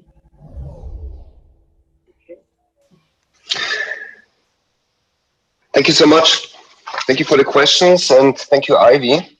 I just had a conversation with Sifo on Facebook. No, Sifiso, with Sifiso. He can't make it, so somehow it's not working with the airtime, so he can't join the Zoom call. But he said that Ivy, you're gonna present his work. Is this true? No, we didn't discuss anything with me. You can, Ivy. You're curating him. So. Okay, no, I think yes. I'll yeah, because I'm much more familiar with his work, but yeah, yes, I'll do it. It's chill. Thank you very much. Thank you. Okay. Thank you for sorting that out. I don't know if you can see. Can you read the screen, Ivy, or do you want me to read a little bit of the bio and then you can take over afterwards, or do you want to read? Okay. I think I can read. It's chill. Great. Yeah. Thank you. Mm-hmm. Okay. So Sifiso Gumede, I think it's one artist for me who's very interesting in terms of his work processes. But okay, let's just read his thing, artist statement. Dreams are part of our human existence that happens while we sleep. As human beings, we have all our own interpretation of that. We have our own interpretation of dreams. What? Our own interpretation of their dream interpretation. Okay. Dreams are a series of thoughts, images, and sensations occurring in a person's mind during sleep. Sifiso's work is centered on deciphering and interpreting dreams, looking into his dream as a tool to bring about understanding to his life. He uses melanin structure, converting alphabets to numbers and mathematical symbols. The symbol stands to uncover hidden meanings of a dream. Sifiso Kumeto is a professional printmaker, artist, social and cultural entrepreneur. He was born in Alexander Township and believes in establishing a gallery that will assist emerging artists and also developing printmaking art school in a long term. Gumede has collaborated with both international local artists in art projects, also exhibited in different art galleries like Indondo and Artist Pro Studio. In 2018, Sifiso received the following award, Top 15 Fine Art Award of Tamimiele. He's held his first solo exhibition in collaboration with Brian Mtembu, a performance artist.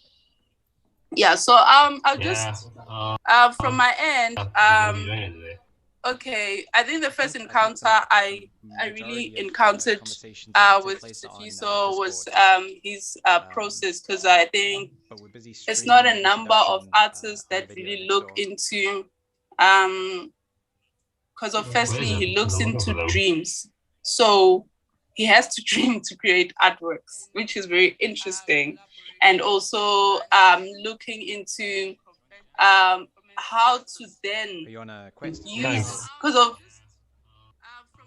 after dreaming, how do you use, so he uses what he remembers collectively and then he's able to paint or really like sketch or sketch sketch his dreams. So now so it has been, I remember because of with the solo exhibition that he partook with Brian Mtembu. I was part of the team as a curator. I curated, and every piece has had its own definite, like the dream in terms of how this, and it's layers and layers and layers of meaning, which is something for me very peculiar and very interesting, because now it's again the idea of boldness, because sometimes we think as artists that you can just create and then it's just so easy to create what you are creating, but it takes courage, because of now we are entering into a person's very centered, very sacred space. Some people I know that they don't really even share like what they dream about, because it reveals much more than, so it's very sacred, and it takes courage, to actually be able to do that. So yes. And then when we look at the artwork at hand, it's based on, but I'll just read because of I think it's important. So here he's just quoting in terms of just explaining to us the dream that he had, which inspired the piece that we see that's up. I dreamt of my late grandmother. She appeared in two forms, as a cow and as a human being, and as a human. She was born in 1920 at KwaZulu-Natal and gave birth to 7 children. We called her Nakom. The formation of the environment in the dream was familiar with the house I grew up at, my grandmother's house in Alexandra. In the dream, she was chasing me all around to the toilet. I could see her vividly wearing church garments and church attire. She is where my family worshipped the word of God. I shared the dream with my friend. He said I was not supposed to run because the ancestors were visiting. They were visiting my dream. Okay, we could say that. But in a dream, I had no choice. I had to run. The car was approaching very fast, and I had to circulate a toilet. It was very unpleasant feel to experience in a dream, and I felt like living in my own thoughts and traveling to the unknown world. So now,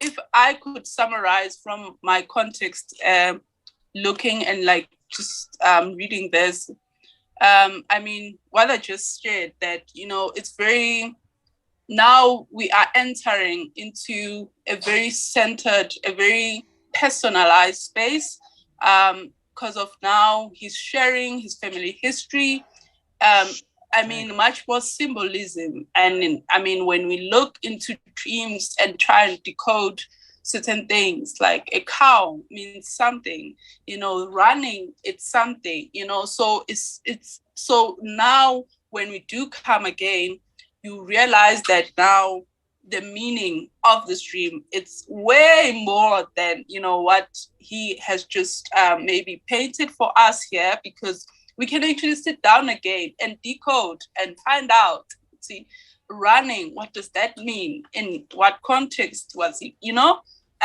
there's a sense of fear because he's running away because there is a cow. So, so for me, this is just an highlight in terms of, again, going back into looking into his work, that I find it very, I find him very, very bold to actually do this, because I think we do all dream, and some of us, we choose to, you know, withhold that and keep it in our hearts. Some we don't even understand. Because, I mean, dreams are something that for many, we still, you know, so many very different,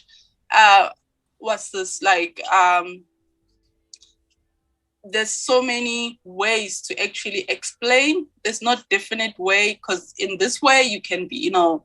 So yeah, but yeah, so I think he's giving us something that is quite refreshing, and yet, you know, it's very uncomfortable, refreshing. Yeah, it carries a lot of those, but at the end of the day, it's that idea that, okay, now much respect to him because of he's giving us actually himself. That's it. Yes.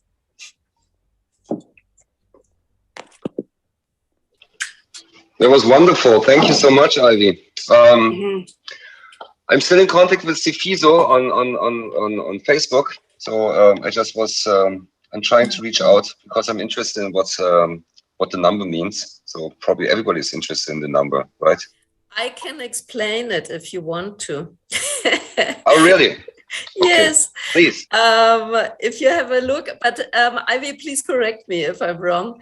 If you have a look on the number code and the title, and you count in the alphabet the different letters, then the 3 is the C, the 8 is the H, the 1. Oh no, I'm wrong, because we have twice the 1. Okay, I think I'm wrong, because I thought I know that it's a number code for the alphabet, but it doesn't fit. I thought I'm super clever, but I'm not. Ivy, correct me. I think with that, yeah, because I think every number has a meaning. I think Stephanie, you are in the right direction, but in this case, I'm also not sure in terms of the numbers, but I think if he's still online on Facebook, we could ask him so that we are correct in terms of that. Yes, question is already sent. So, but he's not answering. So, okay. But he's online. But he's active now. So let's see how long. Maybe he's getting back. So sorry, Thorsten. If I'm just curious, if he's on Facebook, why he can't get onto Zoom? Because I mean, he's online. He can just join. Because I think he can't download the app. The Zoom app. Oh, probably. Yeah.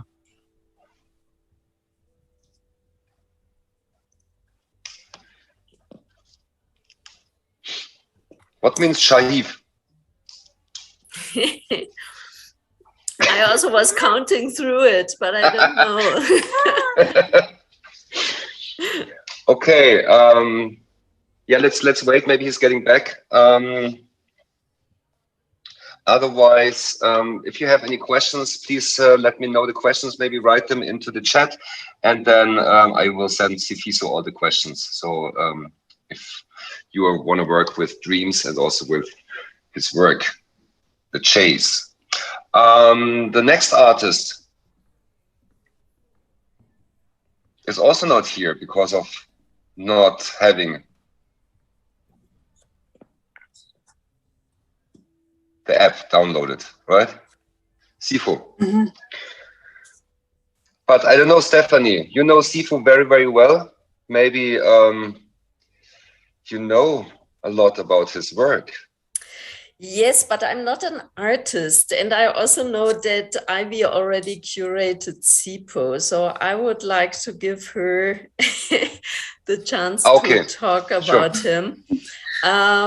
Maybe I can add that as Sifiso, SIPO also is a lino cutter. And we also heard earlier that Samantha also is lino cutting.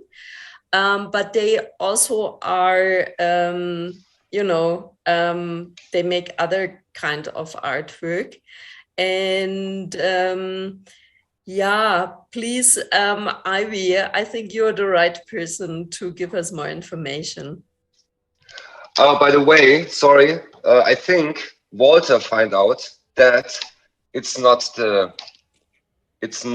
115, it's 115. No, 19. Sorry, it's 19, and then it's the S, and then it's the S. Yeah, so it's Chase. So you're right. I was Yes. right with my assumption. Yeah. Hooray! Totally. Yeah, absolutely. Thank you, Walter. You made it. I can sleep this night. Yes. Thank you. Okay, sorry. Okay. All right. Okay, I'll just read through Sipo's so this is like his biography, because I think Sipo's is very diverse in terms of there's no particular how he creates it. Actually, he would maybe do a body of work there and then exhibit that. It doesn't define him as an artist, and then he moves. That's how I have seen him work over the years. So, and I think we had to have like a conversation in terms of why you don't have like a centered artist statement. And it was just that I don't want to be limited, Ivy, in terms of how I want to voice out what I want to voice out within my work. So here I'll just be like we'll just like read through his biography, not actual like artist statement. Sipo Charles Gwala was born in Tembisa Hospital, 1985, and grew up in Alexander Township.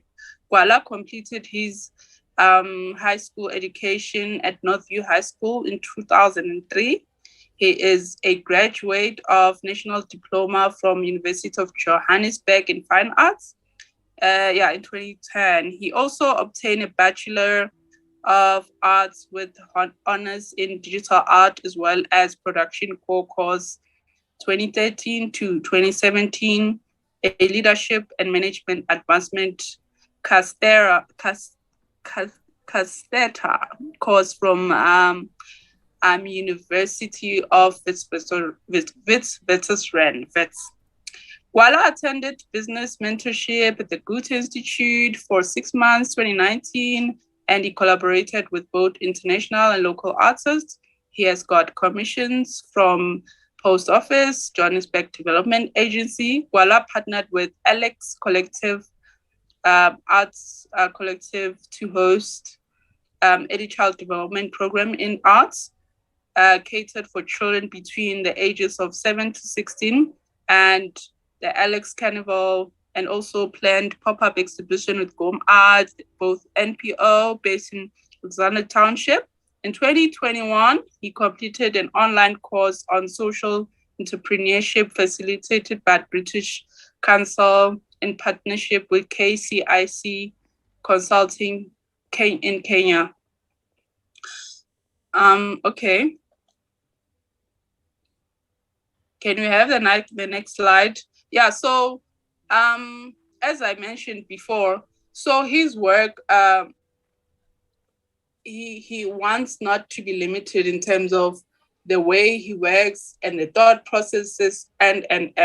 So he's very flexible. As Stephanie mentioned, he does like lino cards. Yeah, he did like printmaking. He can do that, and I think they've hosted a number of workshops together with Sifiso in the past, where they also teach people who want to know how to do that, like especially like lino cards printing, and you could take your print home and frame it nicely.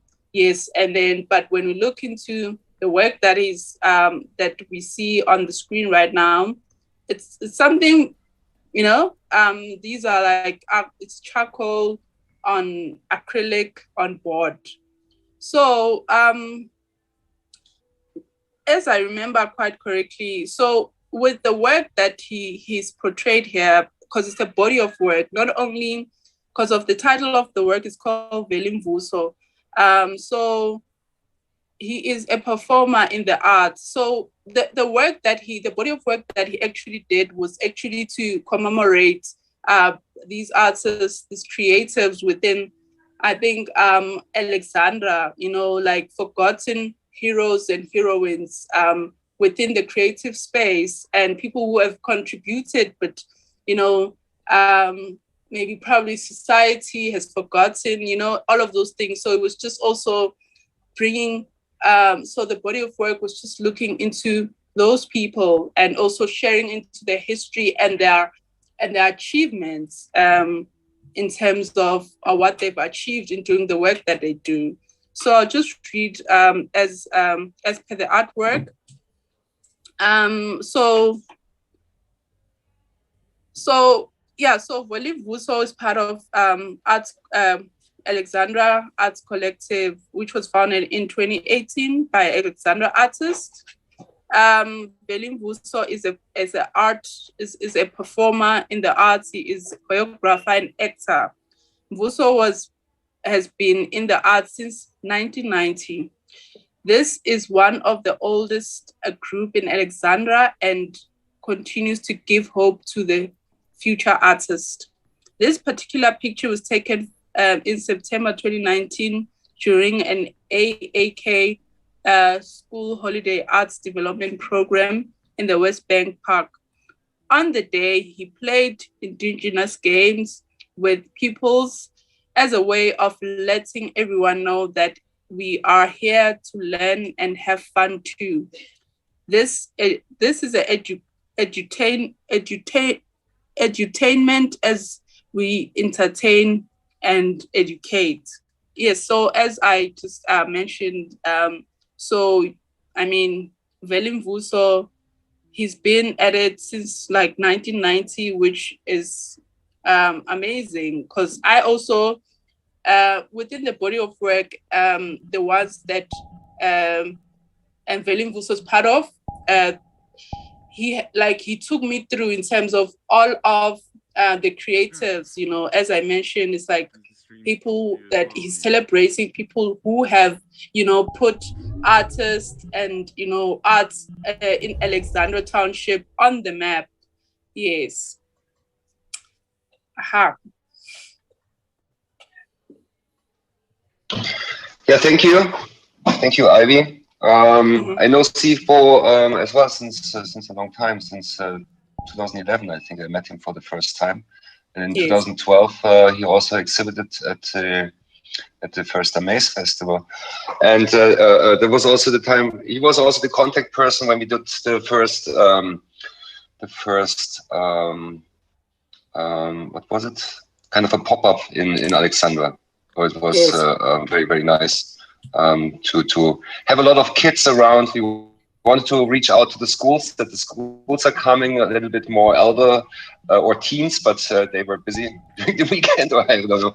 So there were a lot of kids coming. I mean, we had, I think, around 100 kids or something like that over the whole period of time coming and doing work, and it was really fascinating to work with all the kids and show them how we make games. And I think some of the people were kind of very, very inspired by that. And Sifo was also showing me around then. So at I think it was 2012, 2013, he was showing me around, because there are also a lot of arcades in Alexandra. There's definitely a gaming culture. Especially Ludo is a game, with people playing on the streets, and he also showed me the gallery, I think, or some future gallery ideas. It was very, very interesting. So it's a completely different world, I mean, it's incredible. So this is something what is fantastic to see, that people are really, really working so much with the community, and also want to create something for the community, to have a gallery, because it's a lot of effort. And I mean, Alexandra, it's a I think I have not been so often to a lot of townships, but I think it's definitely for me pretty pretty rough, you know, pretty rough township, and how people living there, and also how the perspective is. I think it's fantastic what SIFO is creating there with his work. Yeah, I just wanted to mention that, and I think Stephanie also knows a lot. So, yeah, I just would like to add that SIFO just recently opened the gallery he always was dreaming of. So he was successful with that, which makes me very happy, because like it was said earlier, SIFO would like to document the artistic life in Alex, and the gallery is a very important part in that. So that's really good news. Yeah, thank you so much. So these are our 5 artists. Thanks to all the 5 artists. I think it was very, very inspiring. And I really can't wait of what is coming out through all this inspiration and through all the works, what you have got input from, and also what you can see and hear. I mean, we have a long schedule, and Vulane also wants to say something about it. The house rules, the running plan. So, and then also deac, because he's waiting for us in the train station, is also making a little bit of a tour. Maybe 5 minutes. I know it's a lot of stuff, it's a lot of content, and we are sitting here already since 2 hours. If you want to have a break or something like that, we can also do a break. But maybe all this kind of tour and input, maybe this is something what we should do now, and then maybe we have a break of 5 minutes, 10 minutes, but it's up to you. If you are not tired or something like that, or you need to eat something or drink something, then we still continue. With the introduction round, and then with the brainstorming, and then with the pitching and the team building. So we are busy for the next hours, that's for sure. So please don't run away. And if you want to run away, then just let us know before and come back.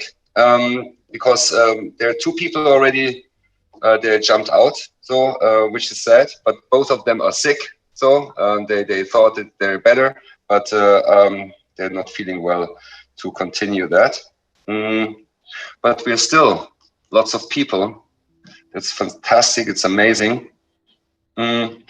Vulane, do you want to continue with some house rules and planning? Would be great. Before we move on with deac. Thanks, everyone. Yeah, I'm just gonna keep it sweet and short. I think we're running a bit behind schedule, if I'm not mistaken, a little bit. 18:30. Yeah, so I'm gonna be very quick. Well, there isn't much in terms of house rules. It's more to do with just the overview of what we are going to be doing in the next 3 days. I'm going to share my screen quickly. There we go. Boom. Here we go. So as everyone can see, and this is also going to be shared with everyone, this document on the Discord as well, if I'm not mistaken. Yeah, Thorsten, I think everyone should have this just to see. Yeah, and also the previous PDF. Cool, great. And also the previous PDF, also you will have it, so you can always have reference while you're working for the next 3 days on whatever you're working on. I just have to say, before I start just explaining what's going to be happening for the next 3 days quickly, I mean, this is one of the things that the COVID situation sort of robbed us of. These artworks, I know they still look amazing here, you know, digitally, but all of these works are actually, because we had planned initially to have this as a hybrid and of course an element of it in the physical space at the institute. All of this was actually even now hung. All these artworks are on display. We have an exhibition. We had it was an exhibition. It was at the institute. I mean, and Ivy had worked so hard in putting it together for everyone, including Joao's piece, which was gonna play at the institution. I mean, right now, but unfortunately, it was not to be, since the stringent measures were announced, so we couldn't go ahead with it. I mean, I can assure you right now, all of these artworks look so much better in person, and you would have really gotten a lot of inspiration out of it. Not saying right now they don't look any better, but I mean, it would have been quite interesting just to see the texture and some of the stuff in those works. Okay. All right, moving right along. So today, as you can see, this item that I'm on right now is running plan and house rules. So I'm just gonna just give a quick overview of what's gonna be happening. So after me is, okay, it's gonna be Deacon. I think Deacon needs more time than me, actually. Deacon is gonna show us, is gonna give us just a quick VR chat tour. And then afterwards, we're going to have an introduction round where everyone, as part of this call, will just give, you know, who they are, give us a little bit of an introduction of who they are, and, you know, what they do, and, you know, what attracted them to come through for this game jam, to join the train jam. And after that, we'll be brainstorming again with the artists. And then we are going to have a pitch and team building and close it off with a performance by a DJ, which will take place in VR chat. And also, for some people that can't join the VR chat virtually, I do realize, I was checking just now, I see Deacon is streaming. And if you just follow the link that he shared earlier, you can actually just watch the stream there. Thank you so much, Deacon, for that. And that's just for today. So I don't think I should explain what's going to happen for the next few days. No, it actually filled in one page. So I can just like go over it. I was just going to do it every day, like when we start, explain what we're going to be doing for the day. But I think we can just give a full overview. Mostly tomorrow is just mainly just the jamming and some breaks in between. And of course, the world that's on VR chat, I just want to stress as well, is open to everyone. You can join in anytime and come out of it. Like, it's going to be active. It's a public space, open to the public, so you can join in there. And also just always, Discord is always open. Also, you can join there. People are very helpful. They're going to help you with whatever questions you need. The artists will also be there, as well as the fellow jammers and world builders. And on Sunday, we'll be doing the last of the jamming, and then we'll upload the games, and then we will do a little bit more of checking the worlds, for the world builders, what they have done on the train station on the virtual world. And then we're going to have the final presentation on Zoom and VR chat, and then we'll close off with the first Toki performance, which will also be in the VR chat, but we will also be streaming. So I think that's it. That covers the overview. So now I will just stop sharing my screen and check if Deacon, are you there, or do you need a little bit of time to set up your screen share? Ready to go. But it's also okay, Deek, just a little moment, before you start, because also to the artists, if you want to jam, or if you want to kind of just learn from this technology, what you probably, or maybe you want to learn, then please join. So it's also not just the brainstorming. You can also go over the weekend, or even just like jump in and out and just try to catch whatever you want and ask questions. Because I think it's always a good opportunity for artists who are maybe not working with so much with technology, but now also have the chance to actually connect with other artists who are basically creating since a while, worlds in VR chat, but also making games, which is also fascinating, of course. So yeah, that's from my side. And also, of course, don't forget, it's we have a code of conduct, and it's a safe space. So take care of each other. Thank you very much. Very important. Thank you, Dustin.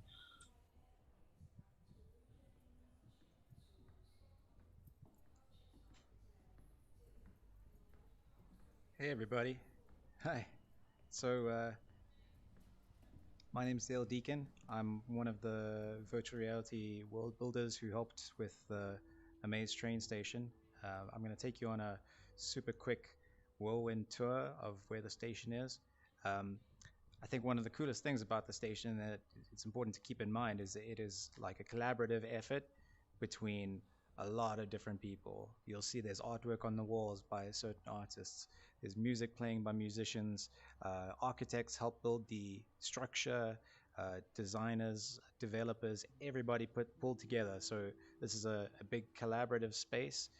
It's been running for over a year now. So this is the Amaze train station's big first birthday. So I'm really excited to show you guys around, and yeah, I hope you enjoy. All right, so we start off over here in this nice quiet space, but soon we open out into the atrium, and as you can see, we've been streaming the Zoom call on the TV over here. Neo's still catching up over here. I think there's like a 30 seconds or 1 minute delay on the stream. So what's up, Neo? Let me show you around the train station real quick. So this is the foyer. You know, you gotta make sure that you catch a train on time here, right? Don't mind the graffiti. We've had some problems with vandals recently. We've got some of the beautiful artworks from the train jam up here on the walls. Hyper Hybrid was the theme of Amaze 2021, Amaze Berlin 2021, and over here in the center we've got a miniature model of the train station. So as you can see, we're actually over here, and those are the platforms down there. And yeah, I invite you to come in and take a look and take a walk around, because it's there's nothing quite like it. You know, there's nothing quite like being in a virtual space. So there's a little bit of information on the train jam that we've got here. There's V-Ray taking a nap on the floor. Hey, buddy. He's the architect. You can see he's got his hard hat on, but he's taking a nap because clearly there was a lot of bricks used in this massive building. So yeah, we've got this crazy tram that comes up and down. It's on the far side now. We'll catch it later. There's Ponte Tower coming up through the mist, and we can see some trains heading up and out and to their different destinations. Let me show you around a bit more. So these are some photos that we've got, this gallery of previous events that we've had in the past, and you know, there's some also like the making of the train station, and there's a couple of images of the train jam from last year. Very VR chat focused, and it was really interesting working with different people from around the world. You know, we had participants from all different reaches of the world, and this was this nice, really like central hub that we could all sort of get together and meet up and hang out and trade questions and stuff. You'll see there are a couple of permanent trains here that all represent some of the events that we've done over the last year. So this train here has all of the artworks, all of the worlds that were built during last year's train jam. And as you can see, it's quite a long train, and there's lots of different portals here, and each of them you can jump into and see the different results of last year's train jam, the VR results. Let me jump out of here and show you the rest of the train station. See, just true to South African form, you know, we've tried to upkeep our trains, but they, you know, after a lot of wear and tear, that sometimes they can get a little run down, but we still love them. Some beautiful original graffiti pieces that were donated to the train station by South African and graffiti artists. If we head up here to platform 1, we've got the most recent exhibition, artwork exhibition that we hosted here in the train station. It's all this different game art. Again, you know, there's so much to see in here. It'll take a while to go through everything in detail, and that's why I invite you guys to come and check it out. You don't just have to be on a VR headset. It's fun, but VR chat also supports desktop mode as well, which is pretty cool. It opens it up to a lot more people, so you don't just have to have a headset to come and join and check this space out. Up here we've got the main stage where Thorsten likes to give his big speeches. as you can see, we've got the stream running over there. I'm gonna run down here, and there's one of our friends. Who's that? Is that Donkus? Hey, Donkus. Donkus actually helped make some of the art in the train station here, which I'm going to show you now real quick. There's, scattered throughout the train station, there's a whole bunch of different, like, really interesting artworks that are really creative. You don't see this sort of thing every day.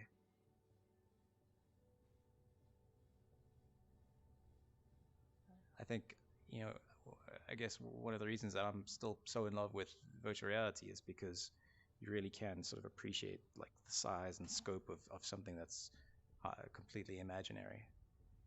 Well, I mean, I guess in this instance it's kind of real. It's pretty real.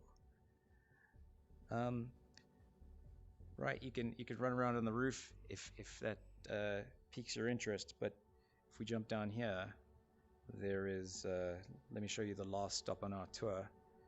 We have this Amaze Bar Club down here, which was put together by some other jammers last year. So you got to make your way through this dark, dank alleyway, and at the end of it,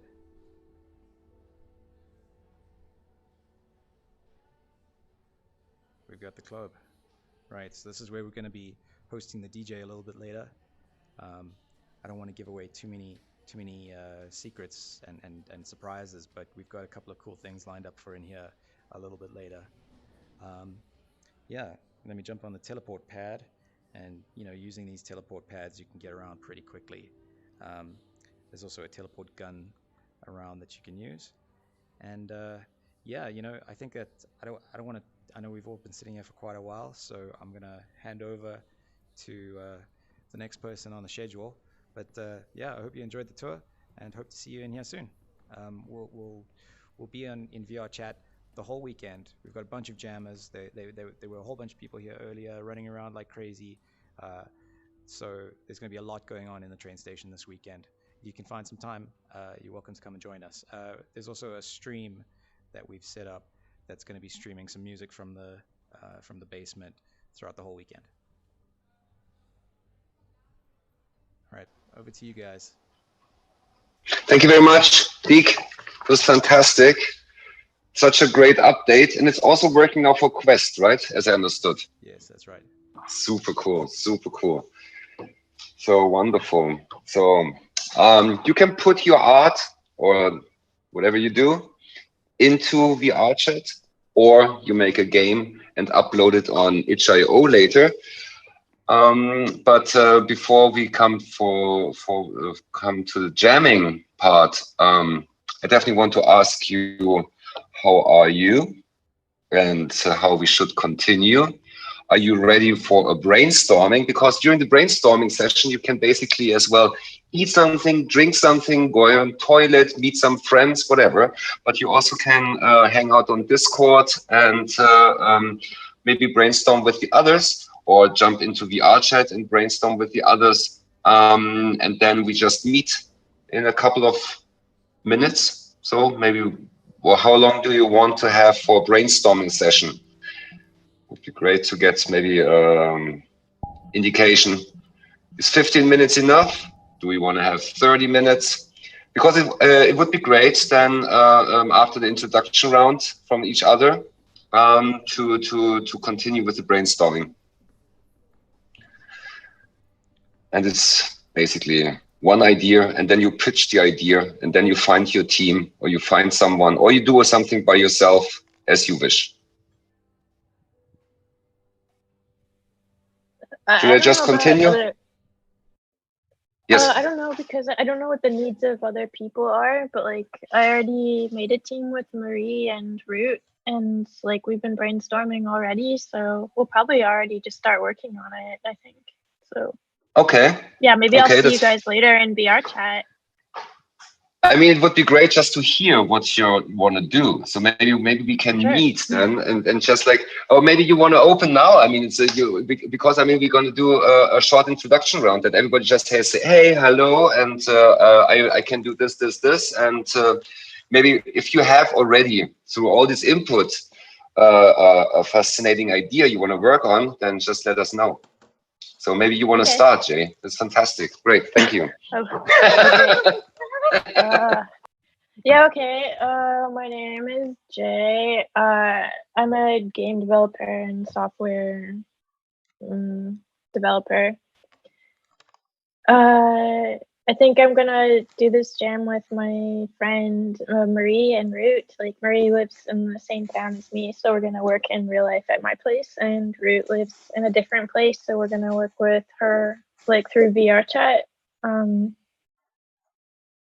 And I really liked the soundscape piece, I think, by the second artist. And like I was chatting with like Marie about it a bit. And is the artwork in a physical space? No, it's gonna be in VR chat. We're just gonna work in like my flat together on like the sound and like graphics together. So yeah, we were thinking about doing some kind of positional 3D sound like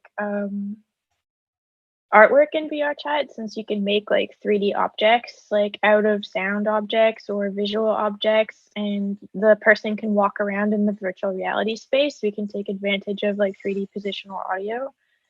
And Marie has lots of experience doing sound design. I don't, but I am like more of like the tech artist and like 3D modeler. I think we can work together to maybe, with the artist's permission, use that really like 23 long minute sound piece to use as inspiration to start building like a physical space that complements it. And Root, our friend, she's like an amazing virtual reality dancer. So maybe we can combine the audio piece into a physical space where there's like some also dance taking place. And before the jam started, we were thinking like, this isn't necessarily like a performance art. It's like a sculpture that's like kind of kinetic and has like positional audio in it and can be visited by any time by any number of people. So it's not like you're going to see her dance live. It's like an artifact of her doing some live performance stuff that we've like chopped up together with some other pieces. So yeah, I'm not sure exactly what it's going to look like or feel like yet, but like these are kind of like the bits and pieces we want to use. And I have a lot of experience using Unity and Blender and VR chat. So like I'm also here to answer anyone who's like new to this stuff's questions, like, oh, where do I get started with this? I can like send you some YouTube tutorial links, or if you have something that's like a big problem, maybe I can help you debug it or something like that. You can message me on Discord. My user handle is Stumdonkus.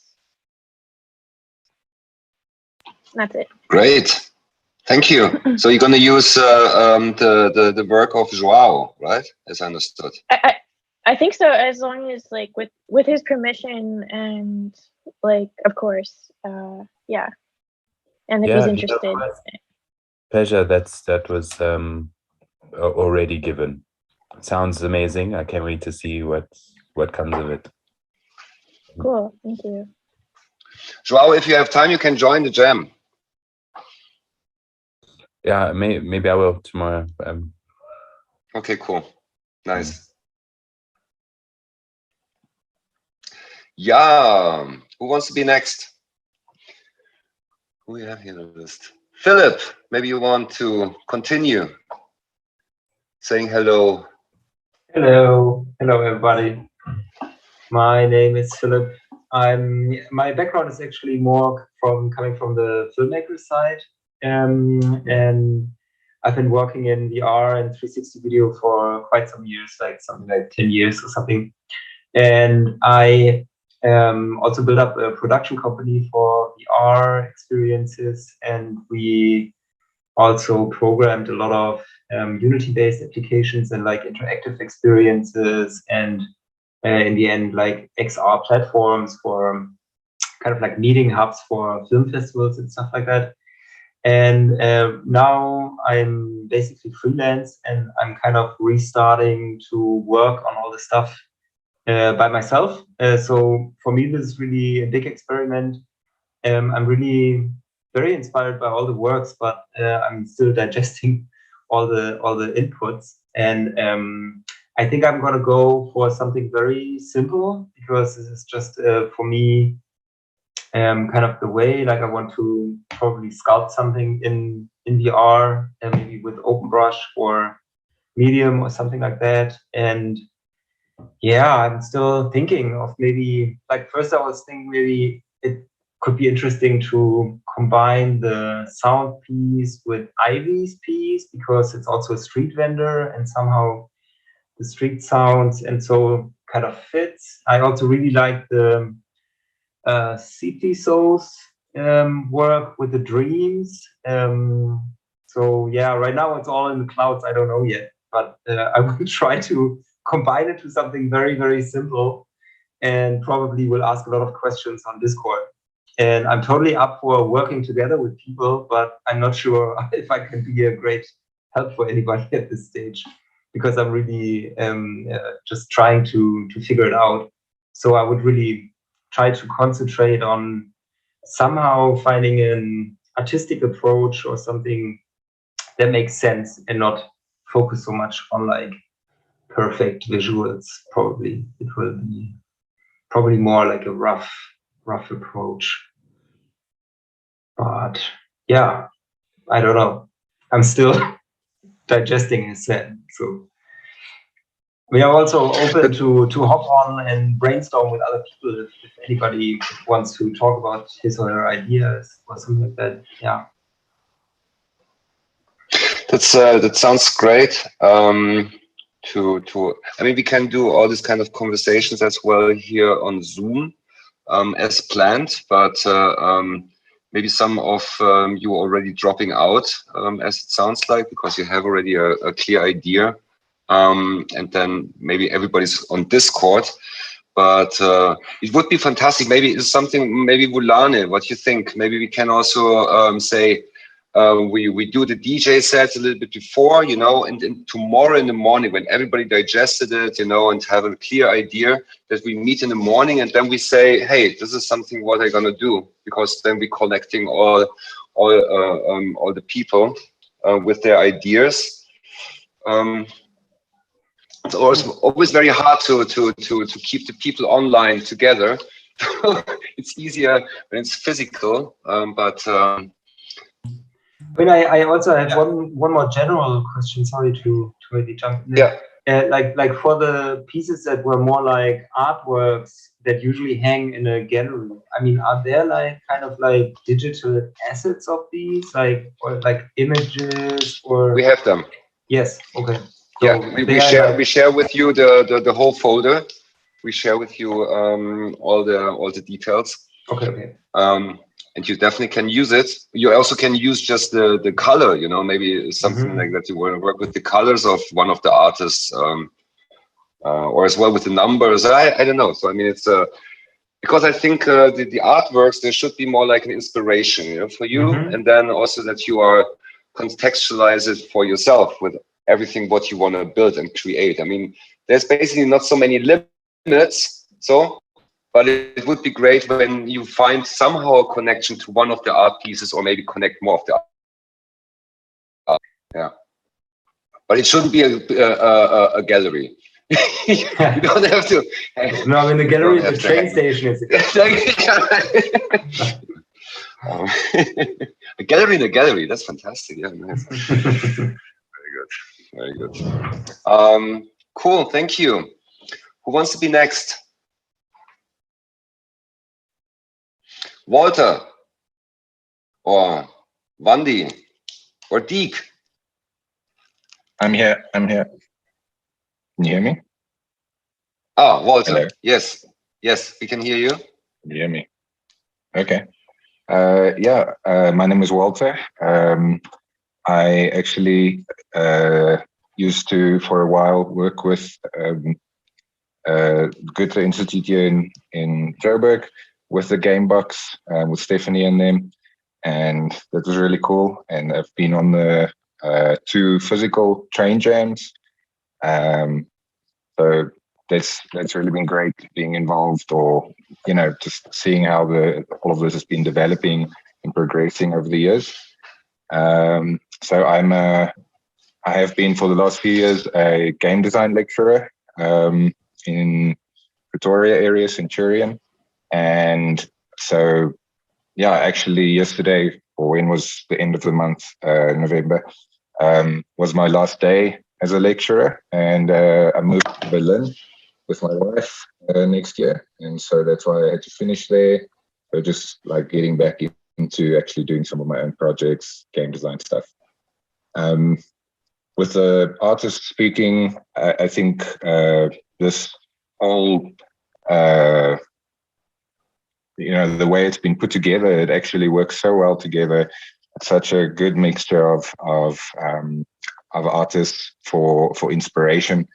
And something that struck me about all the different artists was the way in which they, their approach is, or the way that they perceive the environment, or like there's a different way that each of them almost has a different sense, like hearing and seeing, how they see things and bring it into their expression of art. So I feel that things like identity, things like alternate dimension, survival and nurture, being able to see your environment, being able to reimagine, the soundscapes, for example, and put you in a different dimension. Just that freedom of play of the last artist, or freedom of expression that's so important to him. The one looking inside, that's like the internal viewer, just with that ancestral influence and looking at the dreams. So I just found it so striking how each of the approaches of the artists and their perspectives come through in how they were just speaking about their work. So I guess I'm a little burnt out from working hard this year, but I'm excited, I guess, to do something really small that speaks to some of these aspects in a way that's basically what I've been getting from listening to the artist. But I'm happy to be here. That's great. Thank you, Walter.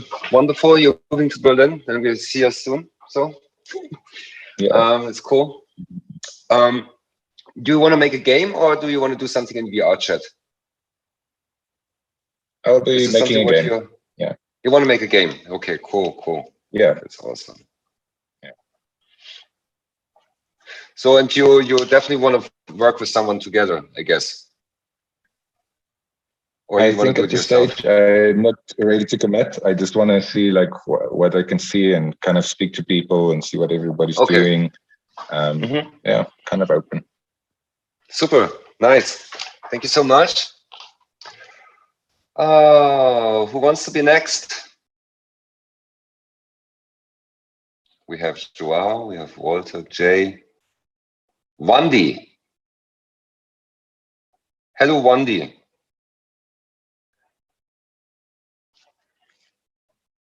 Do you like to introduce yourself? And no. Who is Lloyd? Lloyd has no microphone.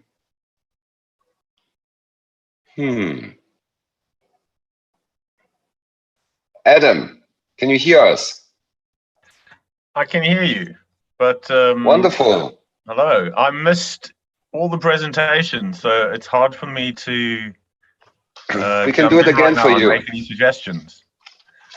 We do it again for you. just takes 2 hours. I would like to participate in some way, so hopefully I've only been listening now for about 10 minutes. I just got joined, so yeah.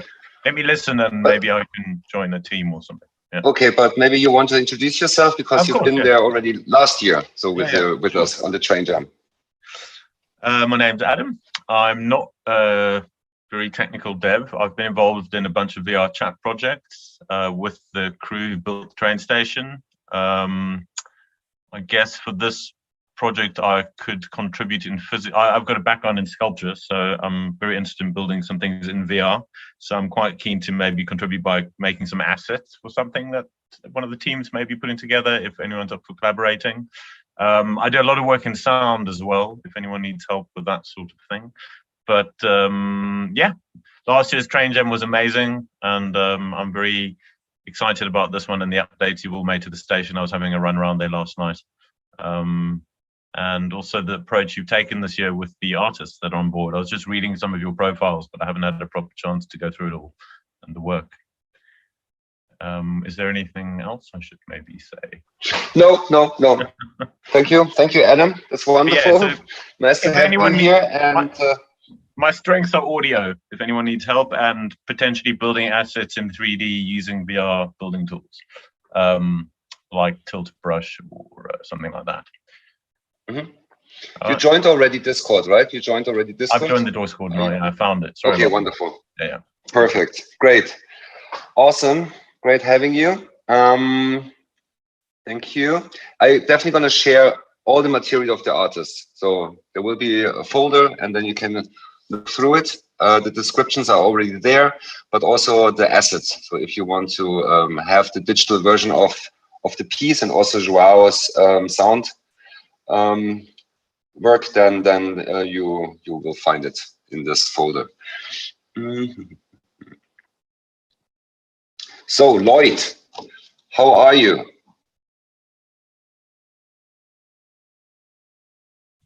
I'm good, thanks. How are you? Good, thank you. Thank you for joining. I don't know how much you were following from the whole presentation, but it would be lovely when you can introduce yourself and also how you like to contribute, and maybe you have already an idea through all this kind of artist input you have seen, heard. Oh, I don't really know. I am currently. Let me think about this now. I didn't hear all of it because I just got entered into the Zoom call, so I think I missed most of the presentation. Okay. But I am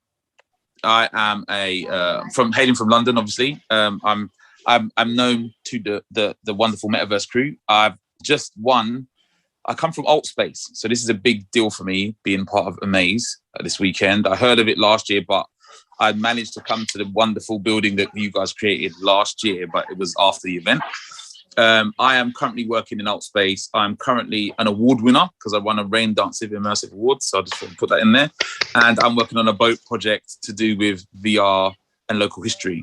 So that's me. I'm not an expert on any kind of Blender or Unity, but I am a great creative and come up with loads of ideas. So you have to stop me if I'm anyone's team going, do you need ideas? Lawless can come up with loads of them. So that's me for this weekend. That's wonderful. Thank you for joining, Lloyd. That's great. No problem. And congratulations for the award. Thank you very much. It sounds fantastic. Rain Dance Festival is a wonderful festival. I think it's Maria, right? Maria. Yeah, Maria. Yeah, we got debut, and we were the first team, I think, to win the award that's outside of VR chat. So they came into Altspace, and we won with the Popovi sisters. So we've got these Russian dolls that were handmade, and we created an art space that the Popovi sisters who made them, they came in, they loved it, and then they went to collaborate, and then we brought some of the judges in and they loved it. So it's like a big deal to me that we got some people from VRC to come to Altspace. So if anyone's ever around, I can take you to Altspace, have a look. That's wonderful. Hey, and how are you? Looks awesome. Hey, Lloyd, we met in Altspace last week. Oh, hi, man. Also for you, Lloyd, when are you on Discord? Yes, I'm on Discord. I joined the Discord today. Yes, I'm there. Okay, perfect. Because I'm gonna put all the informations in there so you can read through it, and you find all the participants as well in the Discord. Okay. Otherwise, you're probably gonna hang out in the art chat and as an avatar. I keep getting cursed by lots of people because I don't have a PC, so I'm a Quest. I'm a Questie, hey, but it's working. It's working now. It's working now in Quest. It's new. That's why we did the update. Yeah. No, so, thanks to Jason, Deek, and Ray. Yeah, I'm called Lawless. So the running joke is that people say, Lawless, we're going to another world now, so you can't come. Yeah, last year it was impossible. Yeah, that's true. Yeah. But now we are solved, so it's fine. Good. I'm looking forward to it. I'm looking forward to this weekend. I'm looking forward to it. Thank you. Looking forward, Great. man. Thank you very much, Lloyd. No problem, man. Who's next? I think we're Deac. Yes. Who are you?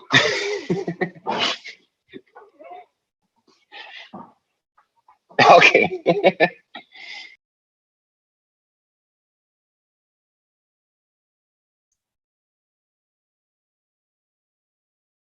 I second that. Nice to see you.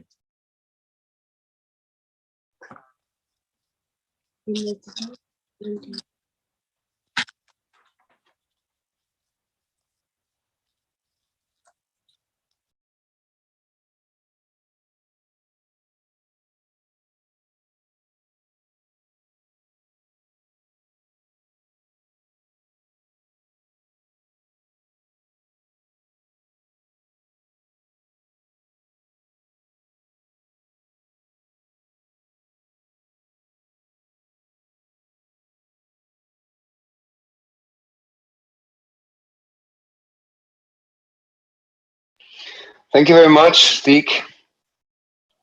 So the jam is on, I would say, right? I mean, we all know each other now. By the way, I'm Thorsten. I'm the artistic director of Amaze and doing this train jam since 2018. I can definitely not help you technical-wise, but if you need anything, I'm a very good facilitator. And if you have any problems, we can talk personal problems as well. It's all fine. But I have a lot of ideas, but I'm not a game developer. I do festivals, I curate, and I'm very, very excited of everything what is happening in games and in VR, especially everything what is happening in the art house games field, because it's very much evolving in the last couple of years. There's a nice big international community around, and in VR, since I'm hanging out as well in VR chat, and also see what is happening now when it comes up to the metaverse. It's a very exciting time, and especially when we are not thinking just on the commercial side, and we are thinking more on the artistic side, how we actually make a better world, a better internet. I don't know how you want to call it, but not something where it's just full with brands and advertisement. That's for sure. You don't want to have something like that. That's why we have to create much more art than before, I guess, to fill the digital space with what we want to see. So,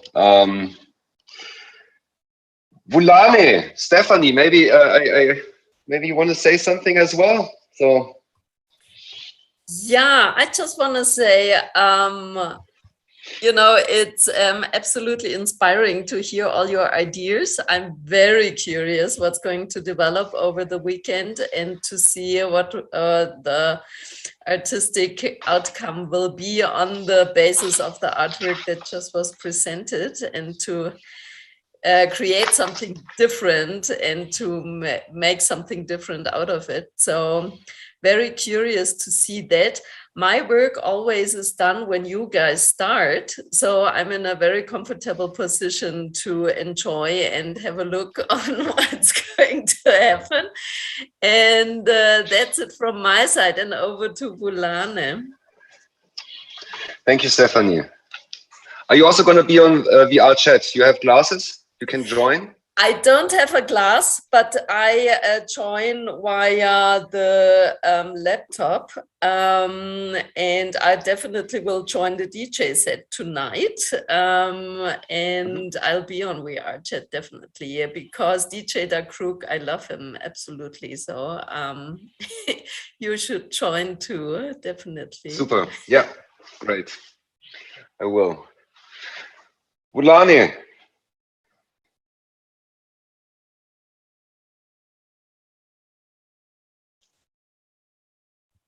Vulane, can you hear us? Yes, looking for the mute button. Oh, with so many, so I have like so many overlay windows. Yeah, sorry. Yeah. So, is it much to say on my end? I was just I've been just getting some questions from the artists, asking how, because I see there's some people who cannot join us on the VR chat. So I don't know if you could share, if we can share the link as well here on Zoom for the VR chat, but I could share it with some of the artists because they've been asking me now, and then so they can, I think we'll have more fun there.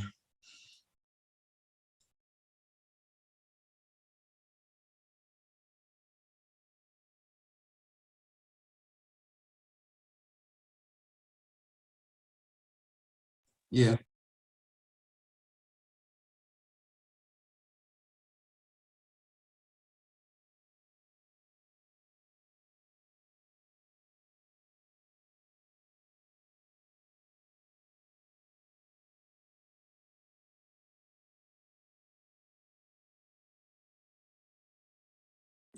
Thanks, that's great advice, Deacon. I will just also assist the artist as well.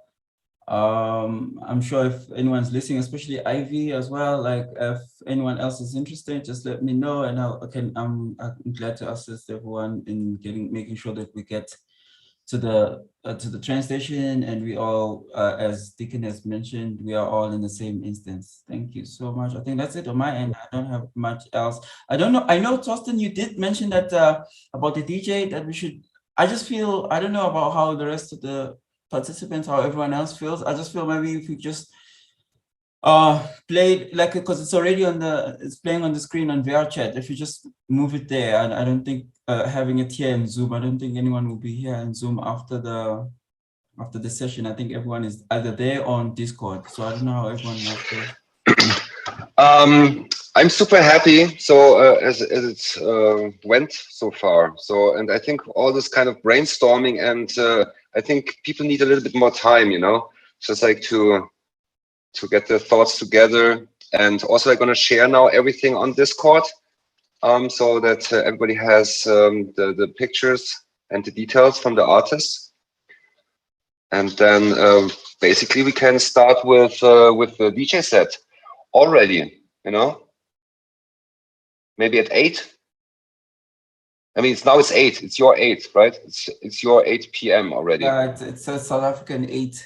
I think, is it your 9? Yeah. Oh, Lloyd, I don't know what time it is for you. It's our 7. It's our 7. So yeah. Yeah, that's confusing. Oh yeah. Okay, yeah. I've got time. Yeah. Let's do this. We're gonna stream Deacon. We're gonna stream the whole thing on YouTube, right?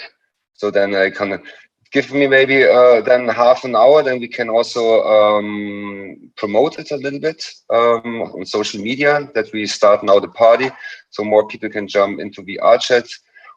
Maybe you also want to share it in Metaverse and the other groups we have. And of course, everybody here from the artists, please join VR chat or watch the stream. And see you all tomorrow, I would say. I mean, we are anyway on Discord connected, but it would be great when we just, we have a program, but it's also very flexible. So it's not that we have to wake up at 8 and do a presentation. No, I'm totally with you. So because it's your time, you want to develop something. I don't want to put some pressure on it. It would be just nice to have something at the end on Sunday to present, and that we can fill the space or have some games on itch.io. It would be fantastic. The artists are always welcome to join the Discord. I think I'm gonna invite you all again to Discord, because I think you're not invited so far to Discord to join the jammers. And if you feel that you want to take part of the whole game jam and the process, how to develop games or VR worlds, then you're definitely welcome to join that. Otherwise, we're going to have the presentation on Sunday. There's also a plan. The artists definitely get an invitation for that, and it's also going to be a public presentation. It means we're going to share this link worldwide, and see how many people are gonna be interested in to join, or to join as well VR chat to see what's gonna happen in this world and how many worlds we can connect. That's from my side. Thank you very much. It was an awesome start, great kickoff. The 4th Amaze Train Jam is rolling towards Cape Town virtually, and can't wait what comes out in the end. Thank you so much. Thank you. Thank See you guys. I'll see you guys. Thank you. I'll see you guys later in a maze at the train. I'll see you guys later in the train. Right. See you on VR chat with DJ. Oh, Jackson. and by the way, I'm lawless. So just in case the people that don't know me, I'm lawless. So it's lawless. You're lawless. Okay. Yeah, I'm okay. lawless. Okay. Take care, everyone. See you guys later. Take care. And I'm Santonkis. I'll see you later. So, later. We're not jumping into VR chat now. We are. We are. Cool. See you there. All right. See you there. Bye. Are you jumping in now, or what time's the DJ set? What time? Because it's in half an hour, something like that. Okay. Week. Half an hour. We're gonna start the DJ, right? Woo! Okay, cool. So yes. after half an hour, I'll be in then. Nice. See you guys later. Wonderful. See you there. Bye-bye. Bye-bye.